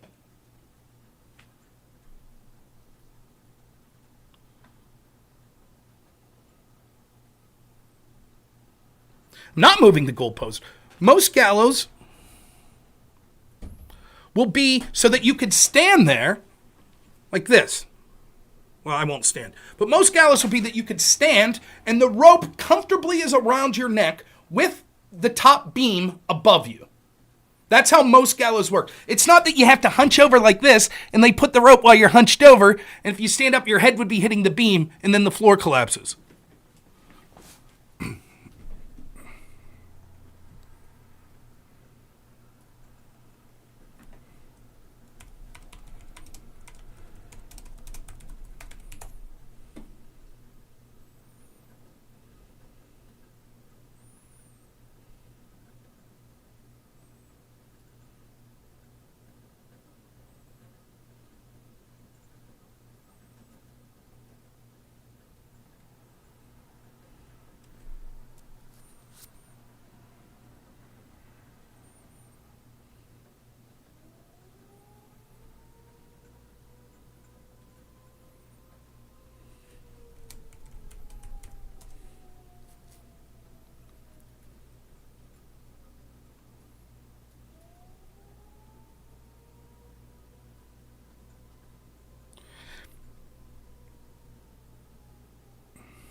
Here's what I found just from a basic search. Average height of a hanging gallows. Austrian-Hungarian pole was approximately 3 meters, 9.8 feet. Floor height of a competent hanging, at least 9 feet, to allow for a minimum clearance of about 1 foot to the drop. Temporary gallows for pilots in England varies in height, including the highest temporary gallows in British history. While there's limited information on the average height of hanging gallows, these examples suggest a range from around 3 meters to at least 9 feet.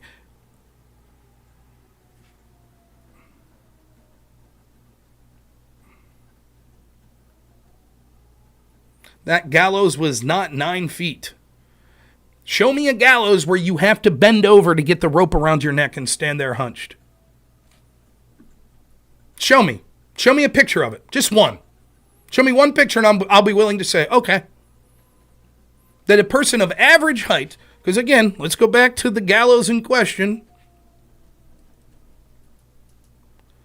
Notice that the rope has to hang down at least that much. At least that much it has to hang down. So it's not just the height to the top board, it's to where the rope has to hang down. Now for that gentleman right there to get his neck in that gallows, he has to basically be on his knees. What do you mean mental gymnastics? You're making the claim. You're saying that is an average height of a gallows. That's how one would averagely look. If that's the case, then surely you'd be able to find me at least one picture.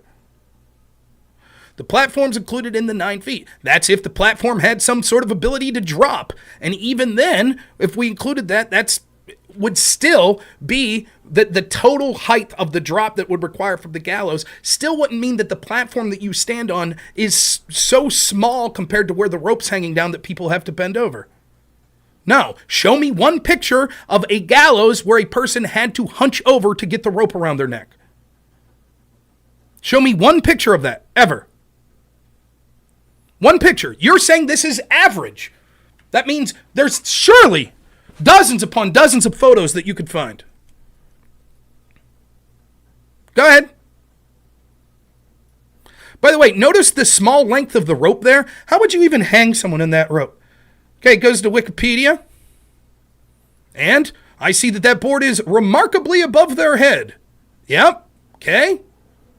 Look at their height. Look at how much higher that is. Now look at that compared to this.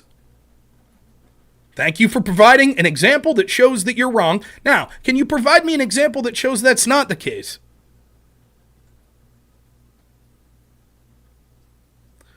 There is literally like 3 feet of clearance between those gentlemen's head and that rope. The rope right now is hanging in a position that's not going to be placed around their neck. Go ahead. Let's look at the difference. This guy's saying, yep, that's this. Same thing.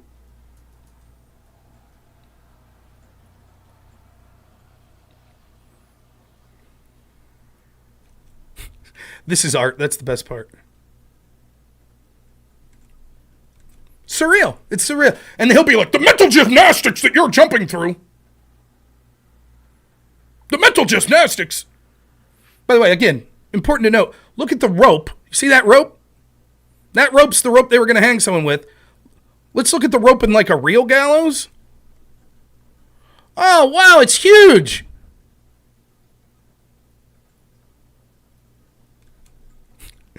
Yep, that's the rope that you're going to hang someone with. Right there.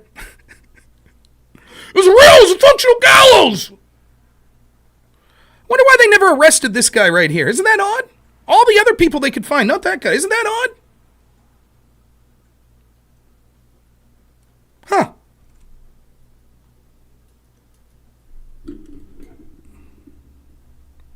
How tall is Mike Pence? Great question. I'm guessing 6 feet.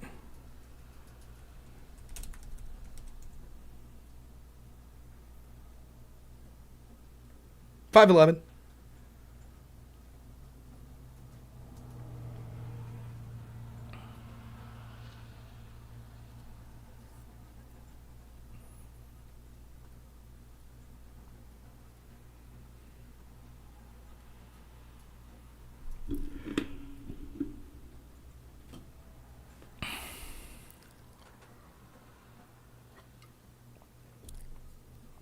Oh my, the gymnastic. All right, so that's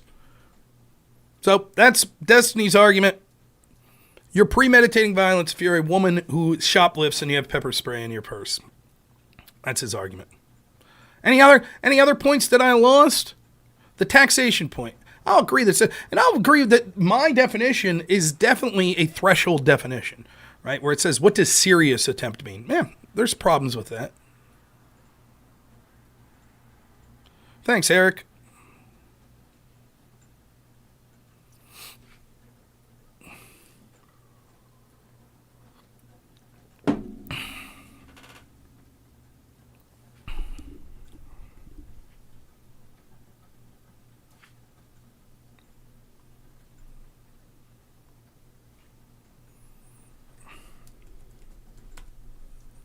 Is that true, Landon?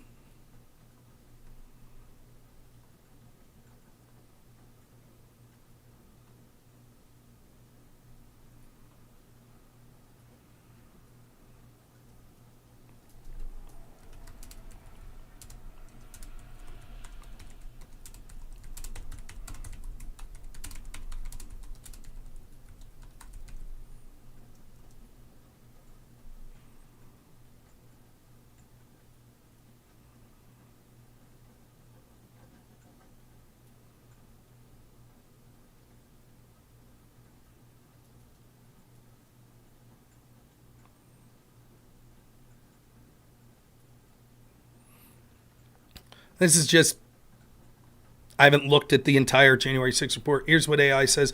Based on information available as August 23, January 6th committee did not definitively determine whether or not the gallows were functional. The committee's final report, released in late 2022, acknowledged the gallows appeared to be makeshift and had not been tested to see if they could actually use to hang someone. The report stated the gallows were likely intended as symbolic, threatening gesture rather than a planned execution device. However, they noted the exact capability and purpose was unclear. That's odd.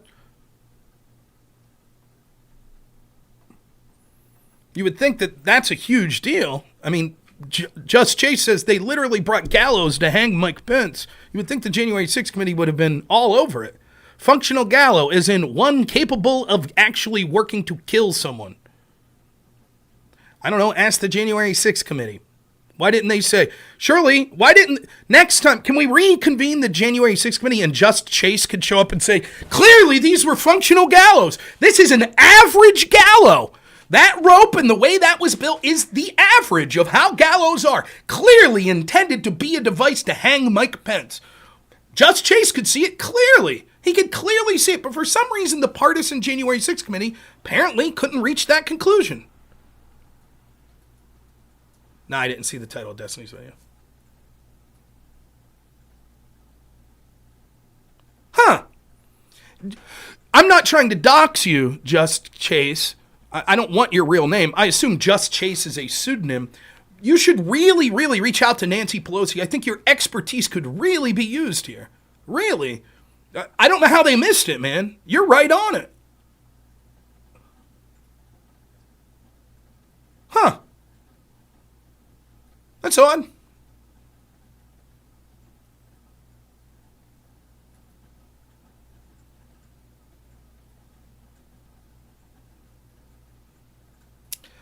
John, I might be. We'll have to see. No, I'm saying, I don't want to say your real name. I'm not interested in that. Regardless of your dumb shithead or whatever making bad arguments, I wish you well. I don't want to release anyone's real name if they... No, I'm saying that's probably not your real name. But I doubt you can... Like, you can't just show up to Congress with a pseudonym, right? You're probably going to have to use your real name. Aircraft Sparky for $4.99. January 6th no way impacted the peaceful transition of power. Under its definition, simply a group questioning certification could be an insurrection. Oh, yeah, dude, trust me. I'm having fun doing this. I'm not... Oh, Chase is your real name. Okay. But I'm not trying to, like, dox anyone's real name or anything like that. So what other points do people think, the Destiny crew think that I did poorly on?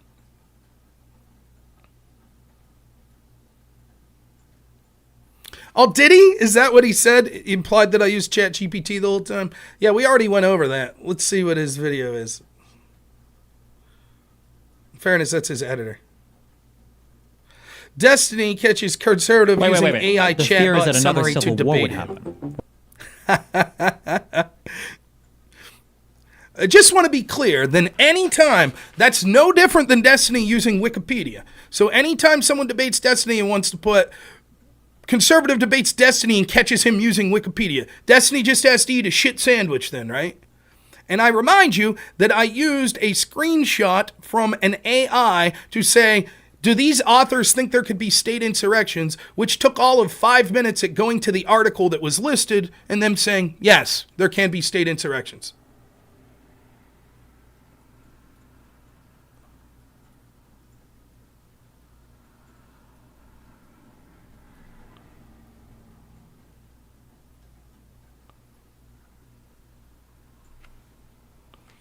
So it's just cope is all it is. Now, here's the parts that we didn't get to that I wanted to. Again, Destiny rage quits before we... I want to make this clear. Destiny's entire argument against Andrew Wilson was he's bad faith because there was an agreed upon debate that was going to happen, and Andrew didn't meet his definition of that agreed upon debate. I disagree. I think Andrew largely did. He doesn't have to give a definition to debate whether or not January 6th was an insurrection. He could say, I'm not sure, which is what he claimed he did. And the other thing that's different is we didn't have a fleshed out, moderated debate like Destiny and Andrew did. He said it doesn't have to be a formal thing.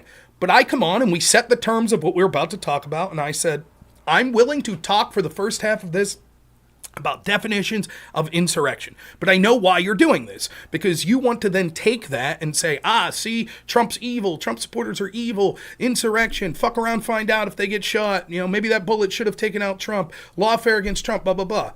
And so I would like to spend the second half talking about that and your double standard and how your definition, encompasses many things that would be considered left-wing insurrections. And what did Destiny do? 5 hours on what he wanted to talk about, and then fucking rage quit. Rage quit when we got to what I wanted to talk about. Yeah, Just Chase, I don't have any hard feelings. I think you're just wrong, but that's fine.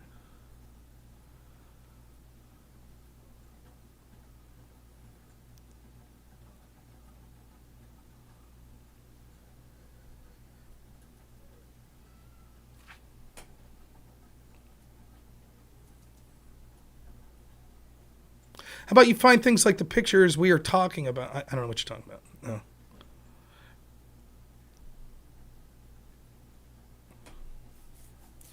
Destiny acknowledges at the beginning of the debate that there could be good insurrections and bad insurrections. So the idea that saying someone deserves to be shot because they supported someone who engaged in an insurrection is nonsense. It's an absolute nonsense position. Destiny is forced at one point to argue, even though we didn't get to talk about this much, it's forced at one point to argue, even if it would have been legal for the alternate electors challenge, that January 6th would have still been an insurrection. Why? How does that meet his definition? So if the alternate electors was a completely legitimate legal challenge, how is that an insurrection? We didn't get to talk about that. But that's what he said. How would it be?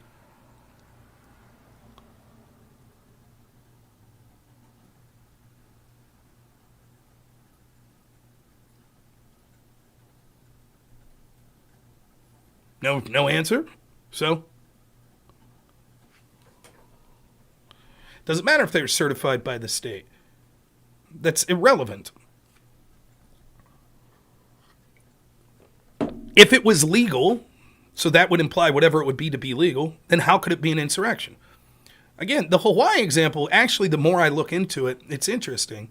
The Hawaii electors, when they originally sent, weren't certified by the state, because the law in Hawaii, and maybe nationally, but I know at least in Hawaii, said that the only certified electors were the ones that the governor certified, and the governor certified the Republican slate of electors. But the Democrats sent a slate of electors as well. So when those electors were received by Congress, there was only one of the two that were certified. That means, according to Destiny, or according to what you say, that it would be illegal. But no one treated it like an insurrection. They just said, oh, this is a placeholder, because there are certain timetables that need to be met. And they're worried that the recount won't be done until after the deadline had come from when the electors needed to be sent. So they sent them in as a precautionary measure. And it actually worked out for them. Then once the recount came back the other way, the governor said, that's fine. And he certified the alternate slate. Had that alternate slate not have existed, it may have been legally too late for the governor to say, never mind, I'm now decertifying these electors. We don't know. There would have had to have been court challenges to see what happened. But no one freaked the fuck out in the meantime and said, oh my God, fraudulent electors, insurrection, arrest them all. What do you mean, how is it remotely the same? Either alternate electors are legit or they're not. You're just disagreeing with what they said. One group said, we think the count was wrong, we want a recount. The other group said, we think that there were all sorts of fraudulent things that occurred in this election. We want a court case to look at them.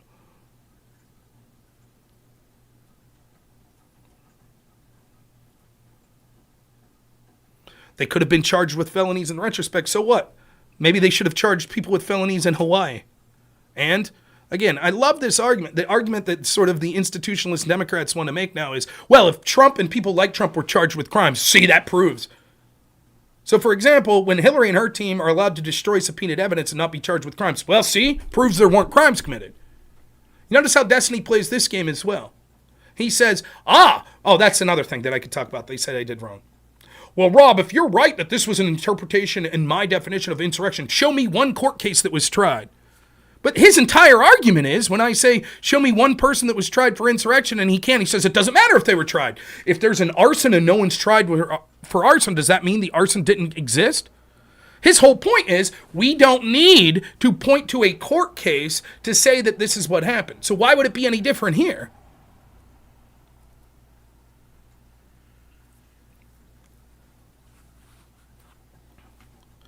The intimidation by numbers, Pisco will put up a better defense than Destiny. That Destiny has no answer. We go to his source. We read what his sources say, which he seems to know less about than me.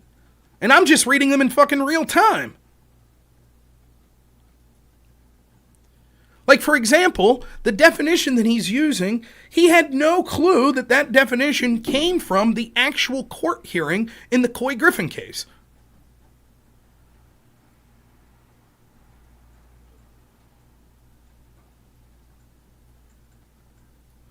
No, I wouldn't have called it a coup. I think that probably Mike Pence was within his rights to take the alternate slate of electors. I think I would have been against that, by the way. But I don't think it would have been a coup or it would have been a criminal matter. I think what would have happened it would have went back to the states. Then the states would have been forced to look into the claims of illegality or whatever. And ultimately what would have happened is, based on how the states decided, you would have seen the case reached the Supreme Court. And it would have ended very similar to Gore v. Bush, where the Supreme Court, because if you remember, the problem with Gore v. Bush and why it went to the Supreme Court, one of the big problems was Jeb Bush, who was George Bush's brother, was governor of Florida, and ultimately it was his courts that determined which ballots to count and which not to. So this basically forced the Supreme Court to have to look into this, because there wouldn't have been a lot of faith in the fact that the courts in Florida got it right, when there's clearly an incentive for Jeb Bush to say, yeah, my brother won, and to put his pressure on that.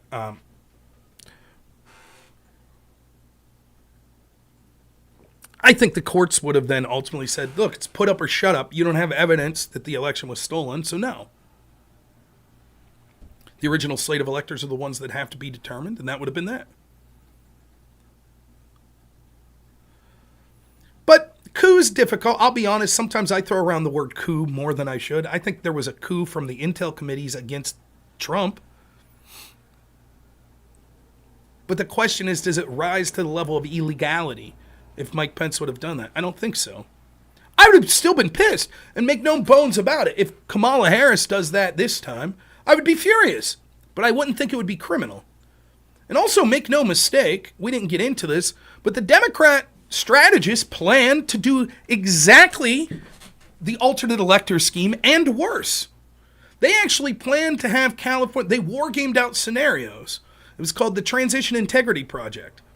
They war-gamed out scenarios on what to do if Trump won, on what to do if Biden won, on what to do if Trump won the Electoral College but lost the popular vote, on what to do if Biden won a clear-cut, decisive victory in all, right? They war-gamed out. In the scenario where Trump wins, the Democrats' actions, and this was like John Podesta and other people that were planning this out, what their recommendations were to do was to immediately have Joe Biden rescind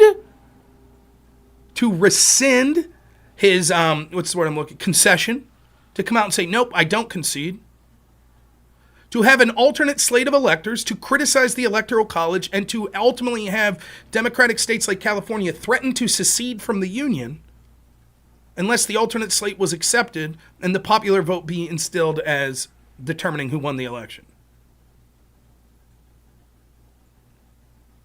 We could see from the Time magazine article, this was the Democrats said they had plans with people that they were going to initiate protest with on the ground. Wouldn't that be an insurrection if those protests got out of hand and violent? That was their plan. They were working with on-the-ground activists.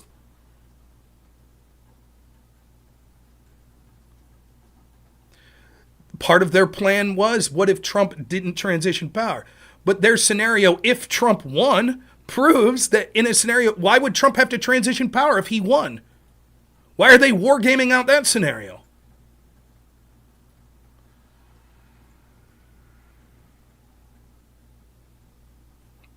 And Destiny would have been fine with it.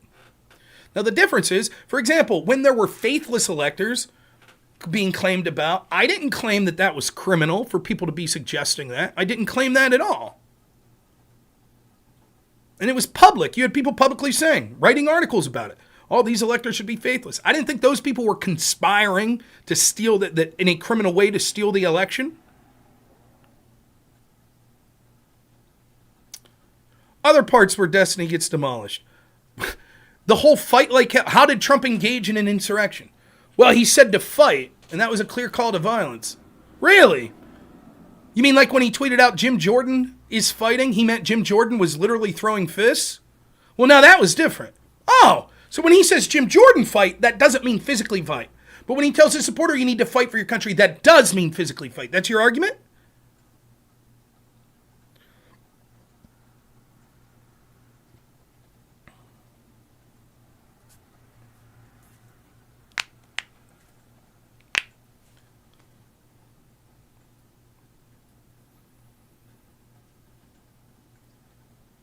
Context matters, right. And it isn't, what's the context here? Isn't it ironic? Oh, when Trump says fight, we know that he means use physical violence. We know it. Even when he says be peaceful, we know he means physical violence. We know it. Context matters. What's the context?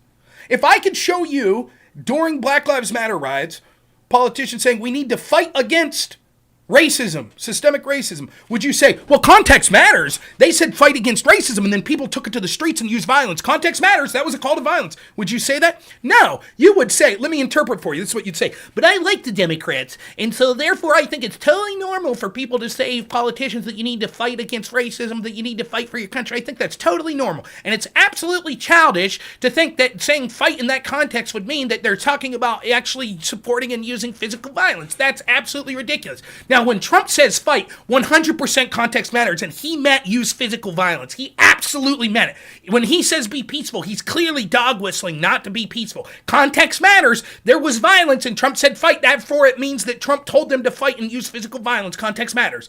That's your argument. We totally get it. We get it. Trump's evil. You could always adhere. When Trump mishandles classified document and it requires mens rea, yes, we know that he intended. You know his intent. You absolutely do. When Hillary's team did it, well, we can't know what she was thinking. We can't really know.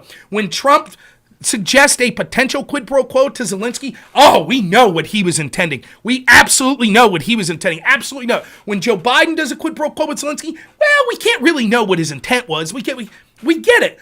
The Democrats start with the assumption that Donald Trump's evil, and we always know that he's doing evil, and so even when he says things that's counterintuitive to that, like be peaceful, they know he means be violent. They know the context is, but Donald Trump's an evil man, and so when he says be peaceful, he can't mean be peaceful, he has to mean be violent.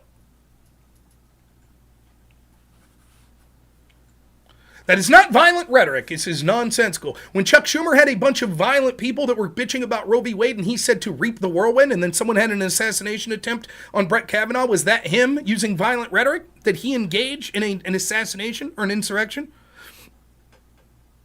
Did he? He said he was going to reap the whirlwind. He was going to pay. Then there was an assassination attempt.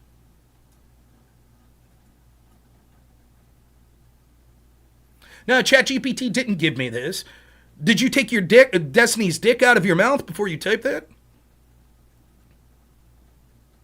ChatGPT.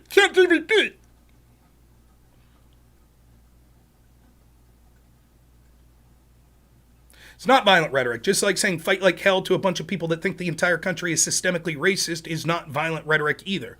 How is it any different? If you think that you just had an election that was stolen, and therefore, if you say fight like hell, that means that it's violence to say that. Wouldn't it also be violence if you think the entire country is systemically racist and scores of cops are murdering unarmed black men, and you say it's time to fight like hell for our country? Wouldn't that also be a call to violent rhetoric, particularly when you see the riots occurring every night? Context matters, right?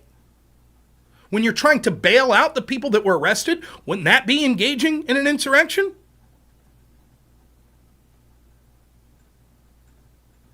Why does it have to be they told them to fight like hell at the Capitol? Why would that be relevant? For example, we could see, as there were riots occurring outside the Derek Chauvin trial, Maxine Waters showed up and said, we need to see more of this occur if he's found innocent. Intimidation of jury? Call to violence? You spoke up about it? Democrats spoke up, said she needed to be removed from office? Yes?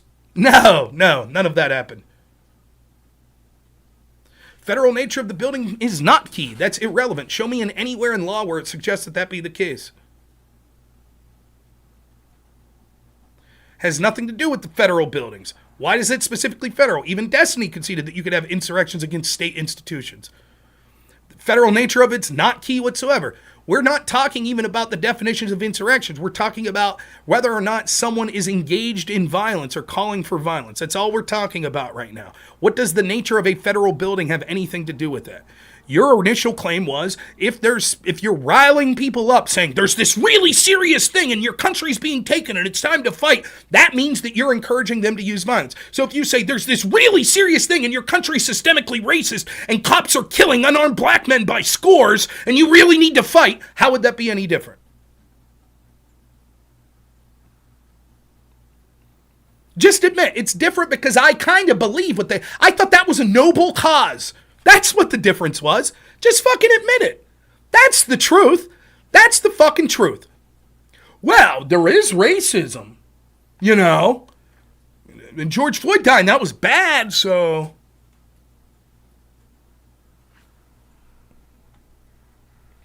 I don't have to address shit you're saying, random online user. I don't see every comment, but once more, another big man claiming that I'm refusing to address them, who's probably a Destiny fan, who I just let talk about what he wanted for 5 hours, and then as soon as I got into 10 minutes what I want, he fucking rage quit. So don't come at me with, you're refusing to talk about what I'm talking about. Maybe I just didn't see it because you're an uninteresting sack of shit. It's sad you ignored my context when I provided you with ranting about whataboutism. Okay, let's see what your context is. Hard ignoring context I gave, he says. You're strawmanning. I didn't mention nor defend BLM riots. Well, when you have a rally called Stop the Steal, and then you tell people you'll never take back your country with weakness. Yep, all of that's the same as what I was saying with BLM. You're basically making the argument. When you say they stole the country and you need to fight, that clearly means you use physical violence. Yep, and just like when you say the country is systemically racist and they're killing unarmed black men and you need to fight, yep, that means that it's a call to violence. That's exactly the same argument. I would say neither of those are blatant calls to violence. I think that it is very common politically rhetoric to say you need to fight to save your country. There are people, for example, that say you need to fight for a women's right to choose. They are turning us into the handmaiden's tale. They are controlling women's body. We need to fight back, goddammit. Is that a call to violence? No, I would say that's not a call to violence. What that's saying is you have to use all legal means to protect women's integral right to have bodily autonomy over themselves. And so therefore you need to get out and vote, and you need to protest, and you need to make sure you're registering people to vote, and you need to put yard signs up and shit like that. I would not say that that's a blatant call to violence. Now, you'll say that it's different and just say that's whataboutism because you are, for the first time that I'm aware of, and we could have hundreds of examples of politicians saying to fight because the country's going in a very bad direction because this, that, or the other, and you would say, no, none of that's called violence, none of that's called, but this one time it is. And then when I bring it up, you say, that's whataboutism, that's whataboutism. It's clear that Trump and only Trump would say fight like hell means use physical violence. Any other example you could give is not a call to physical violence. That's whataboutism. So I'm not ignoring your context. I specifically was addressing your context when I said, yes, they're specifically saying they thought the country was stolen because the election was stolen. Just like people say that they thought the country was stolen by systemic racists, or they thought the country was stolen by stealing bodily autonomy for women and all those things. Yes, all of these are analogous situations. The fact that you're unwilling to admit that shows that you're just biased and hate Donald Trump, which is why they're taking things like him saying be peaceful and you say, just like when the Colorado court case said, well, when Trump said be peaceful, what he really meant was be violent. Here's other tweets that they said was calls for his violence. Someone tweeted out, the cavalry is coming, and Trump retweeted that. Well, that was a clear call to violence. Trump said that Jim Jordan was fighting like hell, but we needed other members of Congress. Well, that was a call to violence. Really? He was saying that Mitch McConnell needs to strap up, tape his knuckles, and start beating the shit out of people? Destiny says, well, no, not that one. Well, why'd you bring it up? It doesn't matter if you defended BLM. You're a no-name fucking sack of shit that thinks you're entitled to talk to me. Someone who probably isn't even a streamer and that's using a pseudonym. We know jack shit about you. What matters is the people that are claiming under lawful cases trying to keep Trump off a ballot said him saying fight like hell was a call to violence felt completely opposite when we see this occur over and over in other scenarios. And I'm uninterested in people that are unwilling to see the greater context. Either we say politicians saying the country's in dire straits and you need to fight like hell is a call to violence, or we say that that's not a call to violence. I don't give a shit if you're going to say, I'm just in a vacuum talking about Donald Trump, just talking about January 6th and Donald Trump. I'm not taking a stance. I'm not taking a stance on Black Lives Matter or any of the other times that politicians have fight like hell. I don't take a stance on any of that. Just right now, we need to talk about this one issue. Again, I'll repeat this. I don't know how many times I can. John Rock for a super chat for $2. Super chat question if you need your chat seen. Thank you. I agree. Again, Goth Gash would be this person. You're in the Jim Crow South. You see police that are only arresting black people for jaywalking. You sit there and you watch day after day. More white people jaywalk. Police wave to them. Never arrest them. Never arrest them. Never arrest them. Right? Well, over and over you see white people. Then one time you see a black guy and they slam him against the car. You're under arrest! Take him in. Give him the maximum possible fine. I say, look, I've witnessed this. This is really bad. This is an unequal application of the law. This is really bad. It's worse than the crime of jaywalking. This is clearly being selectively targeted. Goth Gash goes, up! Did that black person jaywalk? Did they jaywalk? Well, yeah, I got... Up! Then I don't want to hear about the white people. I don't take a stance on white people jaywalking. I don't take a stance on that. And for you to bring it up is whataboutism.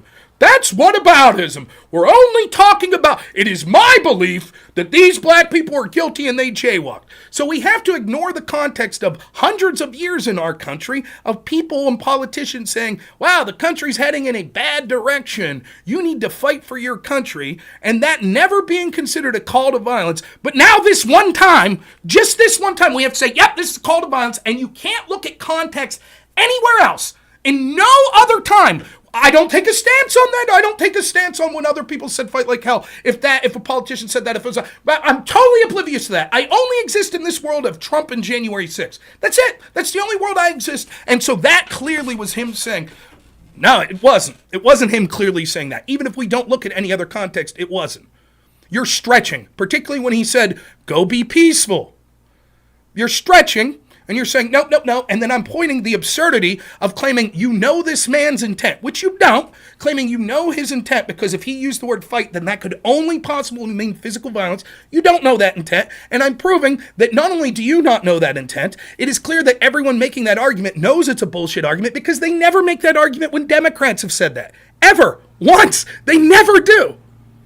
Which shows that it's selective, which you don't give a shit. Because much like when we do all of these double standards that we see in the FBI and shit over and over again, no one on the left gives a fuck. You don't give a fuck. Your entire religion is hating Donald Trump. That's what your politics are. So you're like, I don't give a fuck. I don't care about any of that. I don't care if the FBI is corrupt going after Trump. Good. Trump's evil. Good. I don't give a fuck if we're stretching the truth and being blatantly dishonest when we say, well, when Trump said fight, he had to mean violence. When Trump says be peaceful, he had to mean physical violence. You don't give a fuck.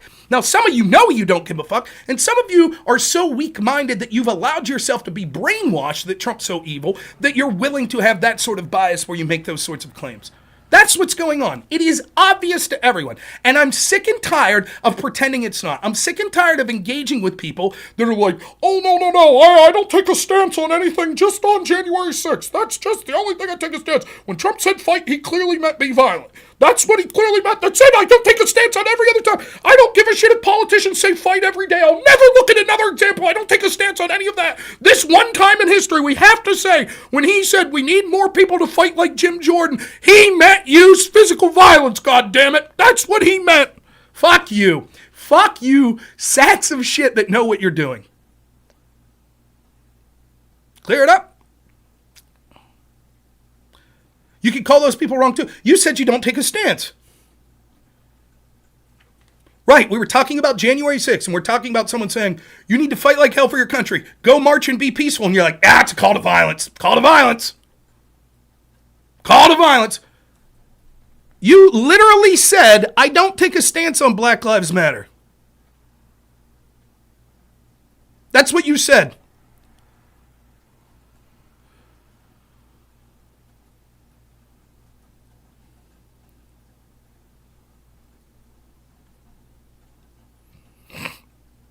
Let's see.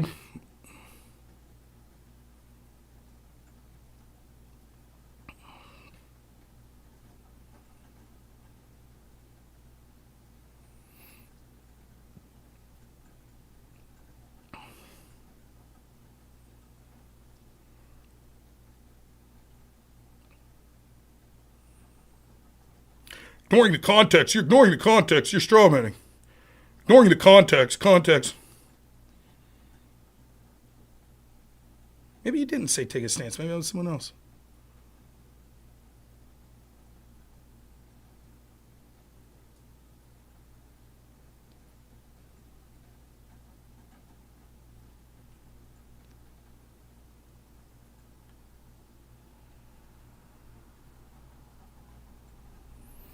When he's saying stop the steal and you can't take back the country with weakness, he's saying Mike Pence needs to have the courage to do the right thing. He can't be weak. That's what he's saying.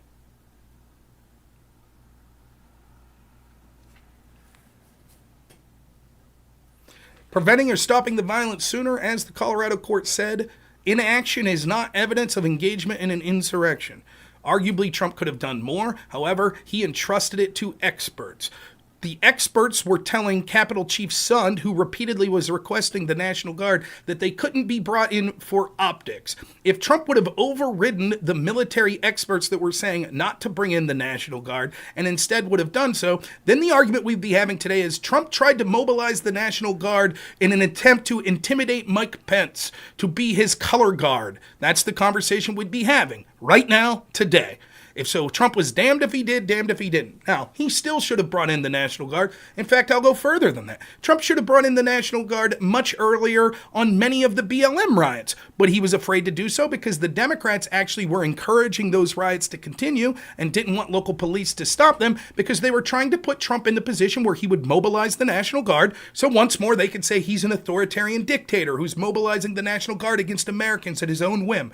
That was what they were trying to do over and over again. Trump was weak. Trump should have said, fuck you. I'm going to do what's right anyways. That's what he should have done all throughout Black Lives Matter riots. He should have said, I don't want to do this. I wish the governors would use their police and the mayors would use their police. They're choosing not to. I wish they would have requested the National Guard so we could have went through the normal channels. They're choosing not to. We have to protect American citizens, else we may see a situation where Americans brandish firearms and deploy them against other Americans. Oh, by the way, that happened in Kenosha with Kyle Rittenhouse. We're trying to prevent that from occurring, so begrudgingly, I am going to restore law and order temporarily by deploying the National Guard until these things are quelled down. He should have done the same on January 6th. I agree he could have done more. That is a far cry from a criminal engagement in an insurrection. The better question is, why were the people that had direct foreknowledge and direct knowledge of security not being willing to deploy the National Guard while simultaneously saying it was an insurrection? Trump didn't think it was an insurrection. Trump was focused on getting Mike Pence to basically say that we're going to delay the electors because this needs to go back to the states because Trump thought this was the last possible day to stop an election that was stolen from him. You could say he was right or wrong, but that's what he thought. And so he saw some images of people saying this is getting out of control in the context of everything that was going on, where we just saw left-wingers riot over and over and over and over and over and over and over and over and over and over and over again, including outside the White House where they were using fire and attacking National Guard members or attacking Secret Service members in May 30th of 2020, where there was over 47 officers that were injured as people were trying to get to the White House. And then Trump was called bunker bitch and bunker boy, including made fun of going to a bunker by Joe Biden. Trump was probably of the mindset that isn't this convenient? When we watch the left riot over and over again, they say can't deploy the National Guard, have to let it go. Oh my God, this isn't that big of a deal. It's mostly peaceful, blah, blah, blah. But today on January 6th, when it's finally for the first time, it's people that support me that things seem to get out of control. They expect me to snap my fingers and say, it's time to bring the boot down them on as heavy as possible. Crush them. Isn't that odd? So Trump's like, nah, fuck all that. Fuck that. I'm focused. It's not out of control right now. No one's getting hurt really bad. It seems that they're preventing the people that got into the Capitol. By the time I believe they got into the Capitol, around that point, Trump was tweeting for them to be peaceful, law enforcement's our friend, etc. But yeah, my preference would have been that he would have overridden the wishes of Nancy Pelosi, Sergeant-at-Arms, and the Lieutenant General or Lieutenant Colonel that didn't want the National Guard there. I wish he would have overridden them. But no, I don't think that that's proof of engagement of an insurrection. I also think that the very people that are very concerned about January 6th don't give a fuck at all about why the Sergeant-at-Arms under Nancy Pelosi refused to allow the request to be given for the National Guard, why he lied and said that the first time that request was made to him that he accepted it when Capitol Chief Sund said that he made over 14 phone calls and has the records to prove it, why that lie to the committee wasn't prosecuted or wasn't delved into further, why the lieutenant colonel that said, no, I don't want the National Guard deployed for optics, why he hasn't been criticized or called into question or there have been large investigations into him, why there's almost nothing that we know about the pipe bombs, why there's almost nothing we know about the people that created the Gallows. It almost seems like, now hear me out, it almost seems like they only gave a fuck about weaponizing this to go after Trump and his supporters. They actually didn't really give a shit about the events of that day. It's almost what it seems like. Almost! Destiny did stand up for Black Lives Matter, so saying he wouldn't is absolute bullshit. Again, I have the receipts. So in May, before the Rittenhouse shit started, where Destiny realized, oh, well, the radical left is so insane, people like Vosh are saying Rittenhouse should have just sat there and let himself be beaten to death, and so he started arguing against them. In the first days of the riots of George Floyd, I talked to Destiny, and this is exactly what Destiny said to me. Well, I'm against any destruction of private property. However, rioting is the other side of the coin to voting. If you feel your voice isn't being heard and you're directing your ire at public institutions and public property, public officials, that's just the other side of the coin of voting. That's what he said. That's what his argument was. So all of the people trying to rewrite history and saying, well, Destiny would have never said, I even specifically asked him in that debate, I'd say, when is too far? When is it too far? He said, well, if it goes on much longer, it would be too far. Okay, so then the first week when they burned down the police station, all that shit, he was saying that wasn't too far.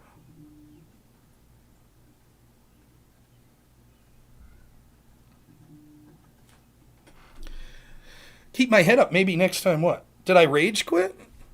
Did I get blown out and rage quit? Oh no, that was Destiny. Right.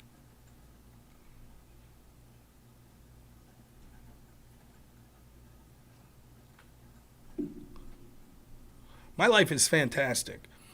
Now, if you want to make my life better, you can send me money. I'll take your money. But I'm not the one who got mad and rage quit. I'm having fun yelling at people here online just because it's fun. But I have no hard feelings. Even that Just Chase guy was yelling and was like, hey man, no hard feelings. I don't have hard feelings to anyone here. I'm not the one who fucking rage quit the debate last night. Who said, yep, we'll talk about, half the time we'll spend talking about definitions, and half the time we'll spend talking about sort of what you see as the double standard list, and then fucking rage quit after 5 hours of talking about what he wanted. And if there's anything to take away, that's the big takeaway. All of the criticism that he directed at Andrew Wilson about refusing to debate what the agreed upon debate was, that's what Destiny did. That's what he did last night. We spent 5 fucking hours talking about what he wanted to talk about. I completely let him control the direction of the debate. Completely. Even several times being like, are you ready to get to your definition? Which is still what he wanted to talk about. No, not ready yet. I was like, because we've been on it for like 3 hours. 2-3 hours. Okay, let's keep going. Isn't that what I did? Yeah, Just Chase. That's another reason that I think Destiny's so dangerous in his rhetoric. Like, again, shitty jokes are shitty jokes. You want to make fun of someone for dying, whatever. But when Pisco directly asked him, did you want that bullet to kill Trump? And he's like, I don't know what I could say. Like, you know, well, the worst thing is that he got shot and lived. Like, that's fucked up. And there are people that are impressionable and hear that shit. I hope that it comes across to my audience. I say all the time why political violence is immoral and it's not strategic anyways.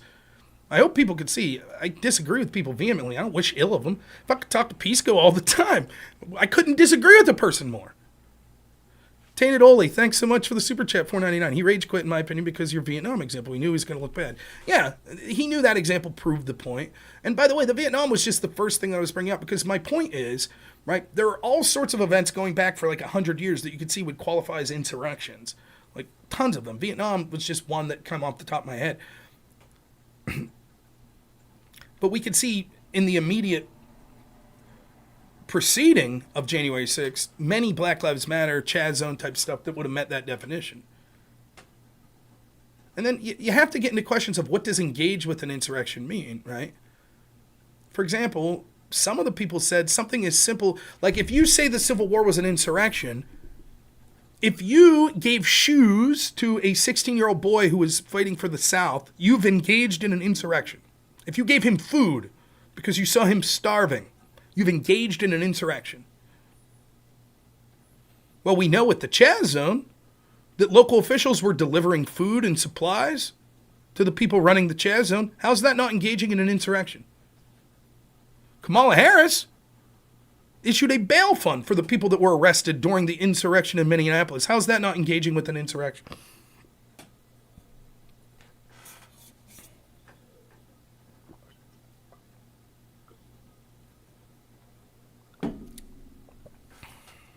Yeah, thanks. I do get distracted by the dumbest people in chat.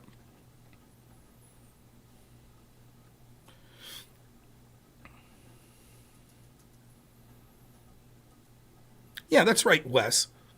The definition is too broad that he's using, and it would have encompassed many events in the past 100 years, and it's not. It's my belief what happened was the definition was intentionally broad. Like, keep in mind that I have to be careful about this, but I think my reading, it's very difficult because many of these court cases, they're not actually defining insurrection. Some kind of are, but actually what they're more defining is the term levying war against the United States. And most of the time it's in the context of the word treason. So treason is an act of levying war against the United States. I don't see where insurrection differs much, because they're saying, well, insurrection is also the act of levying war against the United States. The penalty for treason is death. So do we really want a definition that's so broad that encompasses all of this shit? I think most likely what happened was this. I don't think that the people that wrote the 14th Amendment or the people that wrote the U.S. Code on insurrection rebellion, I don't think they would have qualified January 6th as one, particularly given what they'd seen for the years leading up to it. I think they would have looked at like this country since the 60s, 70s, 80s onward, and they've said like, yeah, political protests could get out of control, but that's sort of different. This isn't like an insurrection. It's something different, right? And I think that's evident. I think that what they were looking at was unique shit.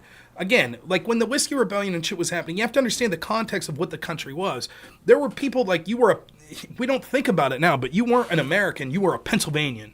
You were a Virginian, right? People identified more with their state. And there were a lot of people that were this idea of a federal union. We don't care about that. We don't respect the federal government at all, right? And so as people in the federal government, you could understand, okay, well, we have to be very serious at charging people. In fact, if I remember correctly, and Christ, it's been so long, but the Whiskey Rebellion, one of the dudes that led its name was Weigel. And I know this because there's a distillery in Pittsburgh, which is the nearest city to me, called Weigel Distillery. And I remember taking the tour of this distillery, and they told you facts about this guy. I think he was marked for execution under treason for leading the Whiskey Rebellion, and then he was pardoned. So even he was pardoned. But they were clearly trying to make an example at the foundation of the country, which is why they would have been overly broad with this shit. Same's true around the time of the Civil War.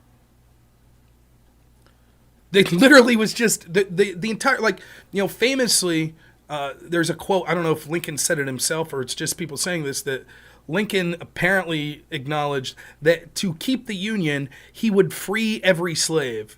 But to keep the Union, he would keep every slave in bondage. In other words, slavery was secondary to Lincoln. Lincoln's big thing was we have to keep the Union together, right? And there were people that shared that sort of belief that that's how serious this was, that this was a seminal moment in our country's history, that the country was breaking apart. So afterwards, you can understand why they would be overly broad on charging, you know, terms like insurrection, like, and they passed the 14th Amendment because it's like, we don't want people that literally fought a war against our fucking country to get political office. We don't want that. But even within 10 years, they're basically like, we're giving everyone clemency. And then the times that it's used then is just around that period. And you can see like the things that they qualified as insurrections was like state level insurrections where it was like a mob of white people are upset after the Civil War is done, probably Democrats, I would guess, that are upset that the governor of Tennessee or whatever won the election and they think he's illegitimate. So they basically form a militia and murder 150 black people and then try to storm and physically remove the governor. Like that's clearly different than January 6th. Clearly different. Yeah, Team PA, yeah. I'm a big fan of all the Pittsburgh sports.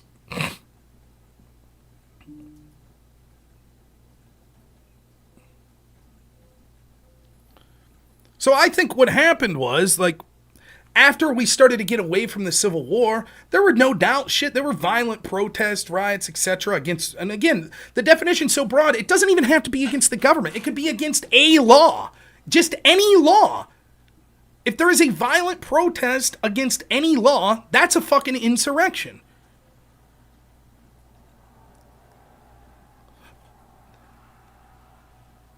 That's happened over and over. But they were like, we'll charge them with violence. We'll charge them with assault. We'll charge them with trespassing.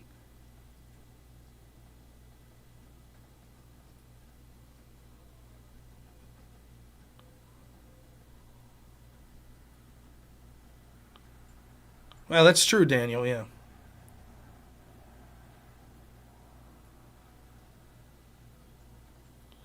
Was it a genuine insurrection? I don't know. It's close to what I would have to think about it hard under my definition if it's an insurrection, but it's far closer than January 6th, and certainly under the definition Destiny's giving, it's an insurrection. You have to understand, never once did I call any of the BLM riots an insurrection. I didn't call May 30th when they were attacking the White House. I didn't call that an insurrection. In real time, I didn't. No one did. No one.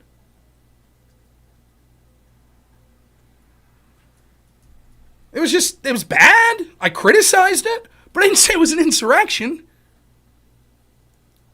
And the same is true initially after January 6th. Destiny was like, it's clearly not an insurrection. It's a riot that got out of control. That's what it was. Then once they realized, we can make political hay. That's when it became, now it's an insurrection. Now we're going to have the largest FBI manhunt in history. No stone unturned.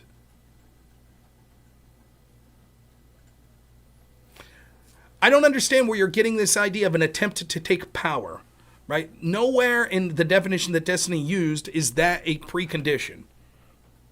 It was assemblage of persons. Yes, that was BLM. Acting to prevent the execution of one or more law. Yes, that's exactly what they're doing. They're literally going against the executors of the law. Destiny makes it specific when he's talking about the president is the executive agency. So when we're talking about taxes, that going against the agents or going against the branch that is tasked with enforcing the law itself is going against the execution of laws. So that would apply at the state level too when going against the police. The BLM meets that for public purpose. Yes, the public purpose is it's not just them saying don't arrest my buddy. It's them saying there is a problem with policing in this country. Through the use of violence, force, or intimidation by numbers. Yes. That's why I thought what was incredibly shady about the Colorado decision was they said, we're not going to take a definition of insurrection. We're not going to give one. But anything that would, through force, try to prevent the peaceful transition of power is clearly an insurrection. Well, wait a minute. None of the definitions mention anything about a peaceful transition of power. Like, what? It seems that they're just putting that in to be hyperbolic. I think the fake electors argument's a better argument. That you could have a problem legally with the fake electors and still not think January 6th an insurrection. The reason that the term insurrection is being used is because just saying fake electors, etc., that's not moving the needle to the average person. They don't understand that. Oh, what's that about? But insurrection, oh my God, they tried to overthrow the government. Did you see how violent they were January 6th? That's an easier that's an easier thing to sell to the average person. Now, I don't think the fake electors rose to the level of criminality anyways.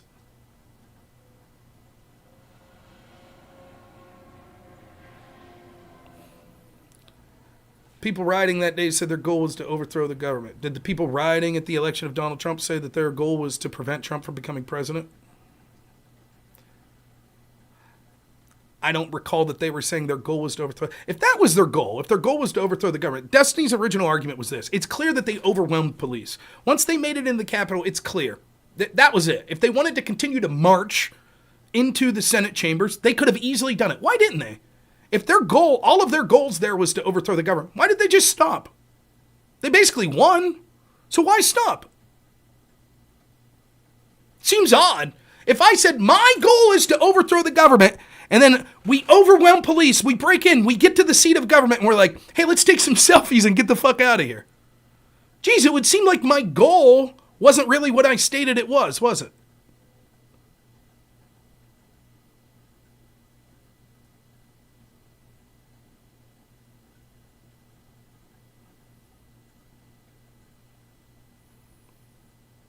All right, I'm going to end with this. So 2.5 hours, I'm done here, all right? Andrew Wilson was vindicated. Destiny did to me exactly what he accused Andrew of doing, which is refusing to debate what we talked about. He fucking rage quit like a bitch. And I'm someone who likes debating Destiny. I would debate him again. But that's what he did. He rage quit. I let him in a generous way so that he and his fans couldn't complain. They might not like what I say. They might think that what I say is wrong, whatever. I sat there for 5 fucking hours talking about the topic that he wanted to. Letting him control the conversation. The entire time letting him control. You answer this. You answer this. Wait. Over and over and over and over again. letting him control the flow under the auspices of, then I'll get to talk about what I want to talk about. And once it was time to talk about what I wanted to talk about, he fucking rage quit. He didn't even say, hey man, sorry, time's up, gotta go. He literally quit mid-sentence. That's what he did. Lumbago, thanks so much for the super chat, $5. Destiny's editor is a master at manipulative optics in Destiny's favor. I wouldn't blame him for that disastrous debate. Yeah, I do know that Destiny, I really doubt Destiny's titling his own videos. But the fact that I've argued about the chat GPT thing, it's not what it was. Again, I could show you, I think. Let me see. I have to be careful.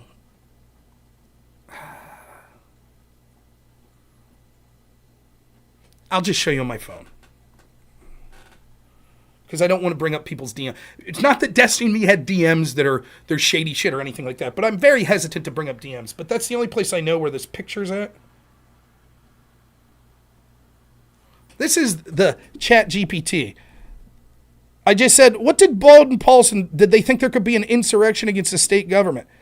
It says, the sweep and force of Section 3, William Bowden and Michael Paulson, actually argue for a broader interpretation of Section 3 of the 14th, including its application at state-level insurrections. Their arguments include broad interpretation, textual analysis, historical context, and then... That's it. That was the entirety of the chat GPT that I used, the Claude that I used. Not saying, was January 6th an insurrection?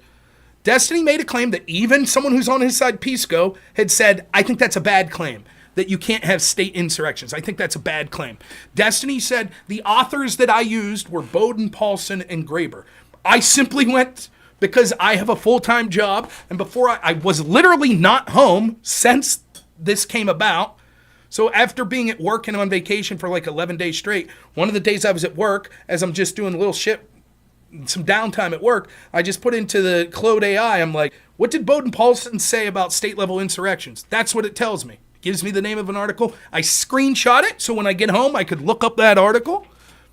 As soon as I get home, I'm immediately in this debate with Destiny. I bring this up. Destiny didn't seem to have a problem with it. He was like, okay, let's go to the article. Yep, the article says you could have state insurrections. That's it. That's the entirety of the AI that was used. The entirety. That's the entirety of it. I think there was one other time I said, according to Brave's top search, I assume that that's an AI as well.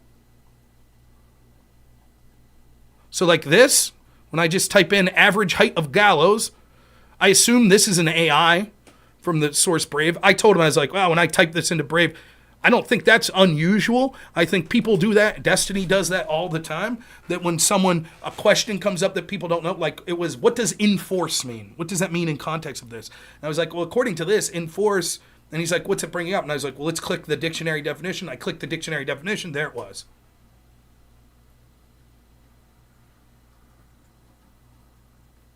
That's it. That's the entire context of the AI shit. Now I understand DGG is going to cope. Because Destiny rage quit, and he didn't do as well. He literally controlled the entire flow of the debate, and I don't think he did well at all. Then he rage quit when I got to talk about the shit that I wanted, that showed what the real problems I thought with. Again, understand, for 5 hours, we talked about shit that was basically him on the offense and me on defense. Now, after 5 hours, we're supposed to get, okay, now I can talk about the shit that Destiny said. I can talk about the problems with the double standard. That's me going on the offense. He's like, I quit. Didn't want that. That's what happened.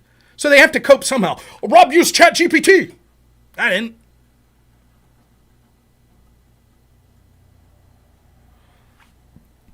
By the way, I understand why I'm here. I try to be a little more, I have my moments. Let me just say that. But if I may, I challenge you to watch the debate and see who do you think seemed like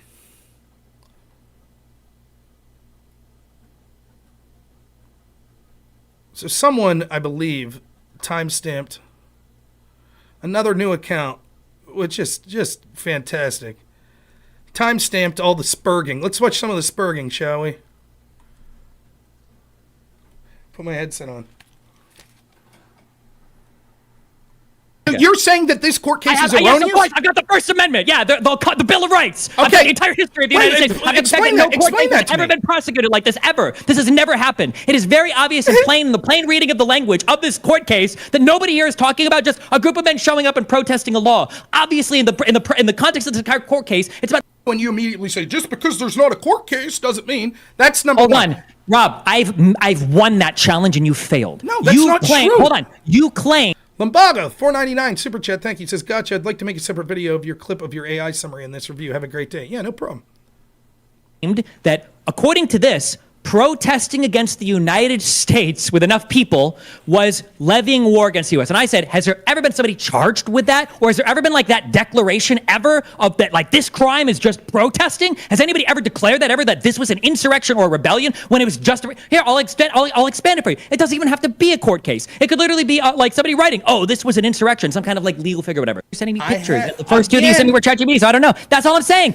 You should have no problem with this. Rob, if I'm saying I want to see the original, okay, then chill the fuck out. I don't know why you're freaking the fuck out. I just want to read the thing. Okay, chill. So you're going to read 200 pages of this. You want me to I'm not reading it. I just want to. By the way, that sprigging out was like, I sat there for 10 minutes while Destiny was like, all I said was, yeah, the definition's on page 92. Okay, whatever. These sorts of things for over 100 years. None of that. Why do you keep? Let me finish. You have no idea. No. I'm not going to let you keep saying the same thing about charging a crime when you've already agreed it's a bad argument. You agree that a riot can happen. Hold on. Do you agree that a riot can happen without somebody being charged with a riot? Yes. Do you agree that an arson can happen without somebody being charged with arson? Yes. Do you agree that an insurrection can happen without somebody being charged with insurrection? Yes. Then why do you keep saying they haven't charged an individual with insurrection? Because the fact that we could see that your definition and some of these definitions as well would have meant there were thousands of insurrections over the past 100 years. It beggars belief to say that of all those thousands of insurrections, they never even had one court case. Not even one. You can't give me a single example. Sure. Vietnam. Let's see. I don't know, Rob. The fact that you can't name one shows that it's obviously not as obvious as you seem to believe. I don't know what the extent was of violence that occurred during Vietnam protests to try to prevent people from voting for war. I don't know that. I don't know the answer. And you clearly don't either, because you can't think of a single fucking example. And you're trying to pretend that me asking for just one example of this, or you even saying, well, hold on, let me go and look. I know that there were protests around here at this time, whatever. You like acting like it's insane to me. Is may have factored in, but it certainly was exploited. It didn't. You're wrong. That's not how any of this works. How the fuck do you know? How do you know? How do you know? Because I know how courts work. What do you mean? Nothing here prevents you. Oh, so you know. So I just want to be clear. You know the intent of the members of the Colorado Supreme Court and why they chose to not take a specific definition. That's your argument. I'm saying that the one that they've offered makes sense, so I'll take them at their word. The court decision, man. You didn't even I literally told you like 20 times that they use a three-pronged thing for their decision of insurrection in this case. How many times did you not? So you did read it before. That's what you're saying. A long time ago, yes. Okay. Or at the very least, an executive summary. I'm pretty sure I read the case, yes. You read it before, but you were unaware that they specifically said we're not giving an actual definition of the term insurrection. The way that you're phrasing this is not accurate. What did they say, Rob? Are you even capable of phrasing what they said? Yes, I've done it like 5 times. Are you capable of hearing me? And then, unless there was any doubt, here's Destiny's boy Pisco and what he says. You gonna rage quit like your boy? That was pretty embarrassing, huh? I mean, he could have.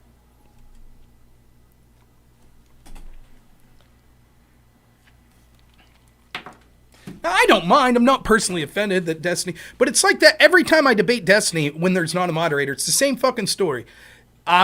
He has to control the flow of the debate. We're going to talk about this. We're going to do this. I'm like, okay, here's what.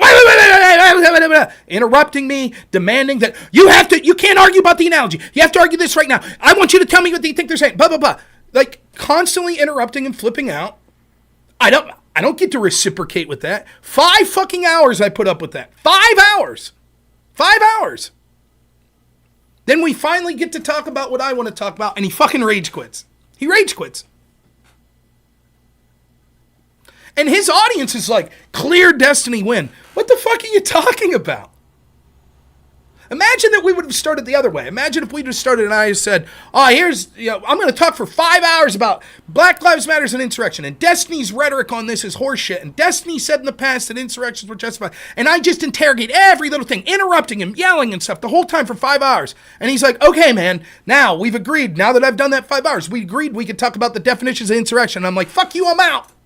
See ya. What do you think Destiny and his audience would have said about me? What do you think they would have said?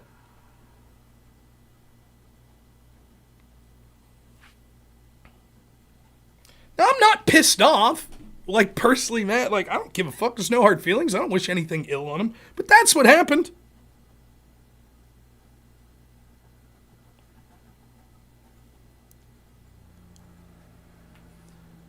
I took that debate with every fucking thing stacked against me. I took that debate with zero research, where I hadn't even been thinking about politics, and my audience could back this up. I was barely posting for like 11 days. That's how busy I was at work and then on vacation.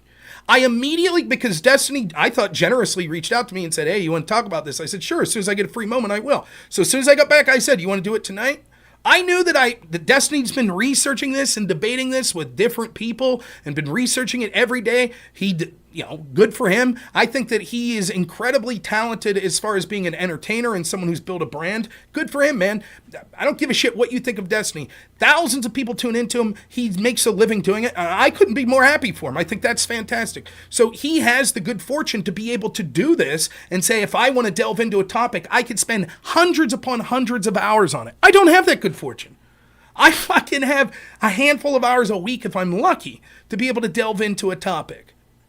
But I'm not using that as an excuse. Fuck it, let's go. Let's debate, man. Then I leave him control the direction of the debate, which I know optically is a disaster for me, which is why Andrew Wilson didn't even wade into it. I said, I don't give a fuck. I'm trying to be good faith. I understand what the criticism of Andrew Wilson was, so I'm going to go the opposite direction. I'm going to let you control the direction of the debate. All I ask is that then we then spend time on this other issue, on what I think the real problem is. Okay, he says. Then he fucking rage quits. That's what happened. Matthew Morton, super chat, $5. Just click on Destiny's upload of the debate and immediately mate with, wait. Yeah, he's good at that, isn't he? And again, I don't have a problem. Destiny's explanation might be like, well, hey, man, I did kind of mention I had to end the stream at some point, so it was just time for me to end and blah, blah, blah, blah, blah. But then there's a way to do that. There's a way to be like, listen, we can continue this at some other time, or I wish we could go further with it, but unfortunately we took too long. We've already been doing it for 6 hours. I do have to go. That's fine. But to fucking rage quit mid-sentence...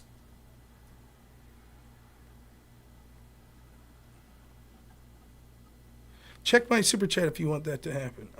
Did I miss? I'm sorry if I miss super chat. I'm really bad at that. You have to understand, I'm looking at the feed on Restream, so it doesn't highlight when someone makes a super chat. Lumbago for $4.99 says, oh, I mean, you should, but of course I could make a video for the clip and send it into your XDM. So feel free, man. Anytime someone wants to clip stuff, I'm totally cool with it. For now, obviously it would change if I become like a huge streamer and I'm making tens of thousands of dollars. But right now I'm making like $100 a month or some shit. It's like, oh, okay. It's no problem if people want to clip my content or whatever. No, I would appreciate it. Thanks, Chase. George Orwell says, god-awful bad faith performance, brother. Me? What was bad faith about what I did? Show me one other conservative streamer that would have sat there for 5 hours talking about the definitions of insurrection. Show me one. Show me one Democrat debater that would let me say, we're going to talk about what I want to talk about and then what you want to talk about. And then me ramble on for 5 hours. And they would sit there and just for 5 hours listen to me talk about what I... Show me one. You don't like the answers I'm giving. That's fine. But I can't think of a person that would engage in that level.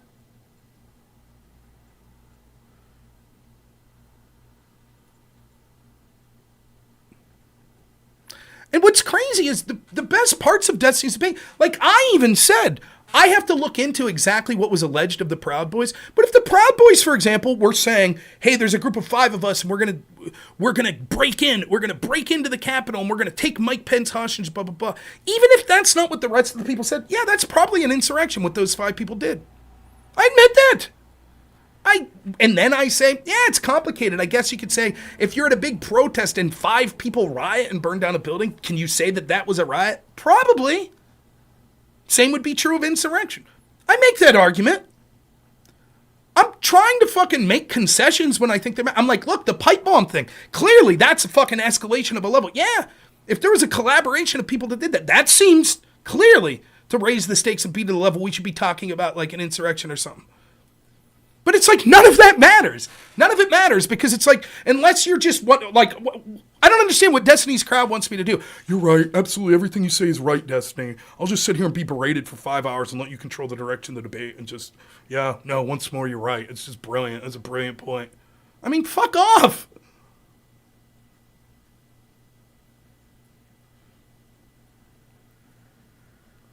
I did not use ChatGPT. I used, like, do you see how fucking... Do you see the NPCs that are the average Destiny fan? How many times has it been brought up in this chat? So Destiny's editor says Rob caught using ChatGPT. Again, do you see what they fucking are? They're just NPCs. They just repeat. One time Destiny said this of me. He said, Rob's very slippery because what he'll do is concede a point and then quickly move on to another point like he didn't concede. Which in that debate, it was the debate I had with him about Trump versus Biden back on Politically Provoked. And it actually was the exact opposite. That's what Destiny did the whole time. But because he said that, now when I can tell right away if someone comes into my chat based on what they say that they're a Destiny dick rider. They'll be like, oh, Rob's very good at conceding a point and then moving on. Because they heard Destiny say that once. And so they're repeating it like it's some fucking thought that they came up with. They don't have evidence of it. They're going to repeat it. And if enough of them repeat it, it's like the Kamala Harris strategy. If we all just repeat it over and over, then it becomes reality.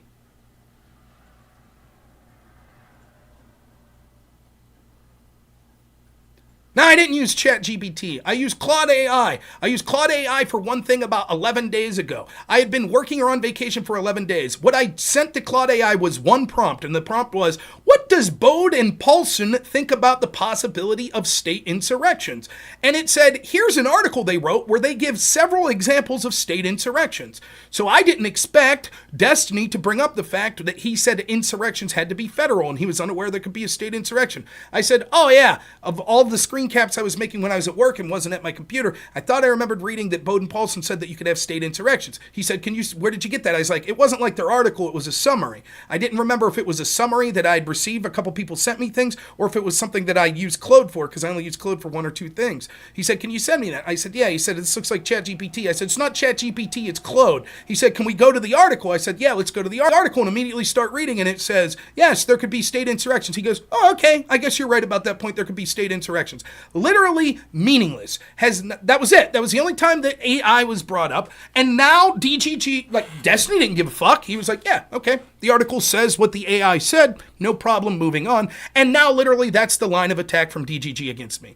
Not because it was something egregious was done. These are the same people if Finkelstein was saying about Destiny, all you do is read one or two Wikipedia articles. They would say, fuck that. He's read the articles and then they went further and looked into them and blah, blah, blah, blah. The exact same line of attack that they freak the fuck out when someone makes against Destiny. But now that's going to be the line of attack that they use against me. And they'll call me Rob GPT. That's what they'll call me. That'll be the thing now. And I don't take it as an insult. What I take it as is an admission that they don't have anything better to say. They have nothing better to say. So they just have to be like, Rob's a liar. Rob's terrible. He's bad faith. He's smart enough to know that he's being evil or smart enough to know that he's being bad defending Trump. He's Rob GPT. He uses AI. Hey, fuck all y'all. I don't care if that's the best you have. Yep, you're right. I used AI for one prompt that we then went to the source and it said exactly what I said it would. Great.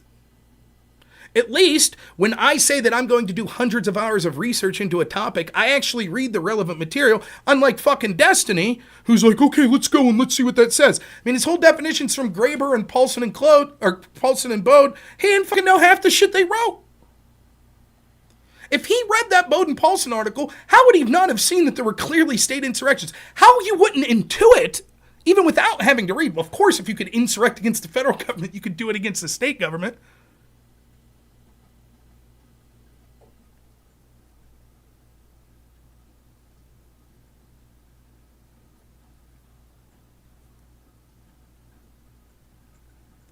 Yeah, and I don't, again, I just don't give a fuck. The chat, it's nothing. It's just it's just a joke. So, hey, whatever. I had fun doing it now. I'm done streaming for the rest of the fucking day. This is it for me. I appreciate all the support I do. I did want to comment on this. I'm not going to spend the rest of my fucking life talking about that time I debated Destiny. If I debate January 6th one more time, I would probably only do it with Destiny to talk about, except this time we're only talking about what I want to talk about. Fuck him. I'm not going back to the definition bullshit. He had his chance. He had 5 hours, then fucking rage quit like a little bitch when it got to talk about the things I want. So if he wants to have me on to talk about the things I want to talk about, absolutely fine. We could do that. And I did tell Pisco that I would be willing to do a debate with him on standard legal definitions of things of that nature. So that might be something that we work in. I'm not super, it's not that I'm afraid to do that debate. I'm not. It's just, I don't know what it will add that I didn't do already with Destiny for 5 hours last night. But if he's insistent, I guess I could do that debate as well. Other than that, I'm done talking about January 6th. Fuck them. That's what they want to talk about because they can't defend the terrible record of the Biden administration, the acts of Kamala Harris, the shitty direction that our country's going in. And it's an optic win for them to keep talking about this one day 4 years ago. That's the attack that they want to make about Trump. And so I'm tired of playing their game and letting them control the narrative. So fuck it. I debated the best they have, Destiny and maybe Pisco. That's it. Fuck them.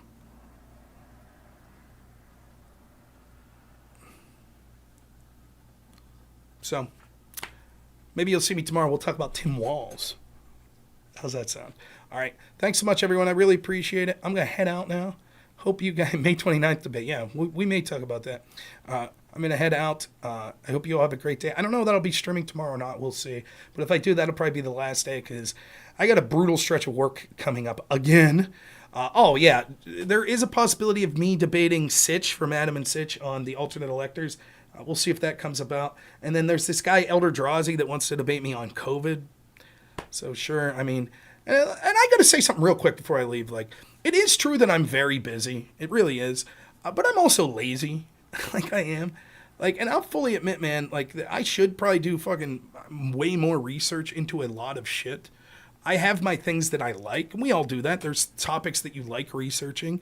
And so I have those things that I've done that research on. But a lot of that's difficult because if you're not constantly upkeeping, like I've read probably dozens of hours of material on Burisma and Hunter Biden and on Russiagate and the IG reports and all that shit. But like you read it 2 years ago, so you lose half that knowledge.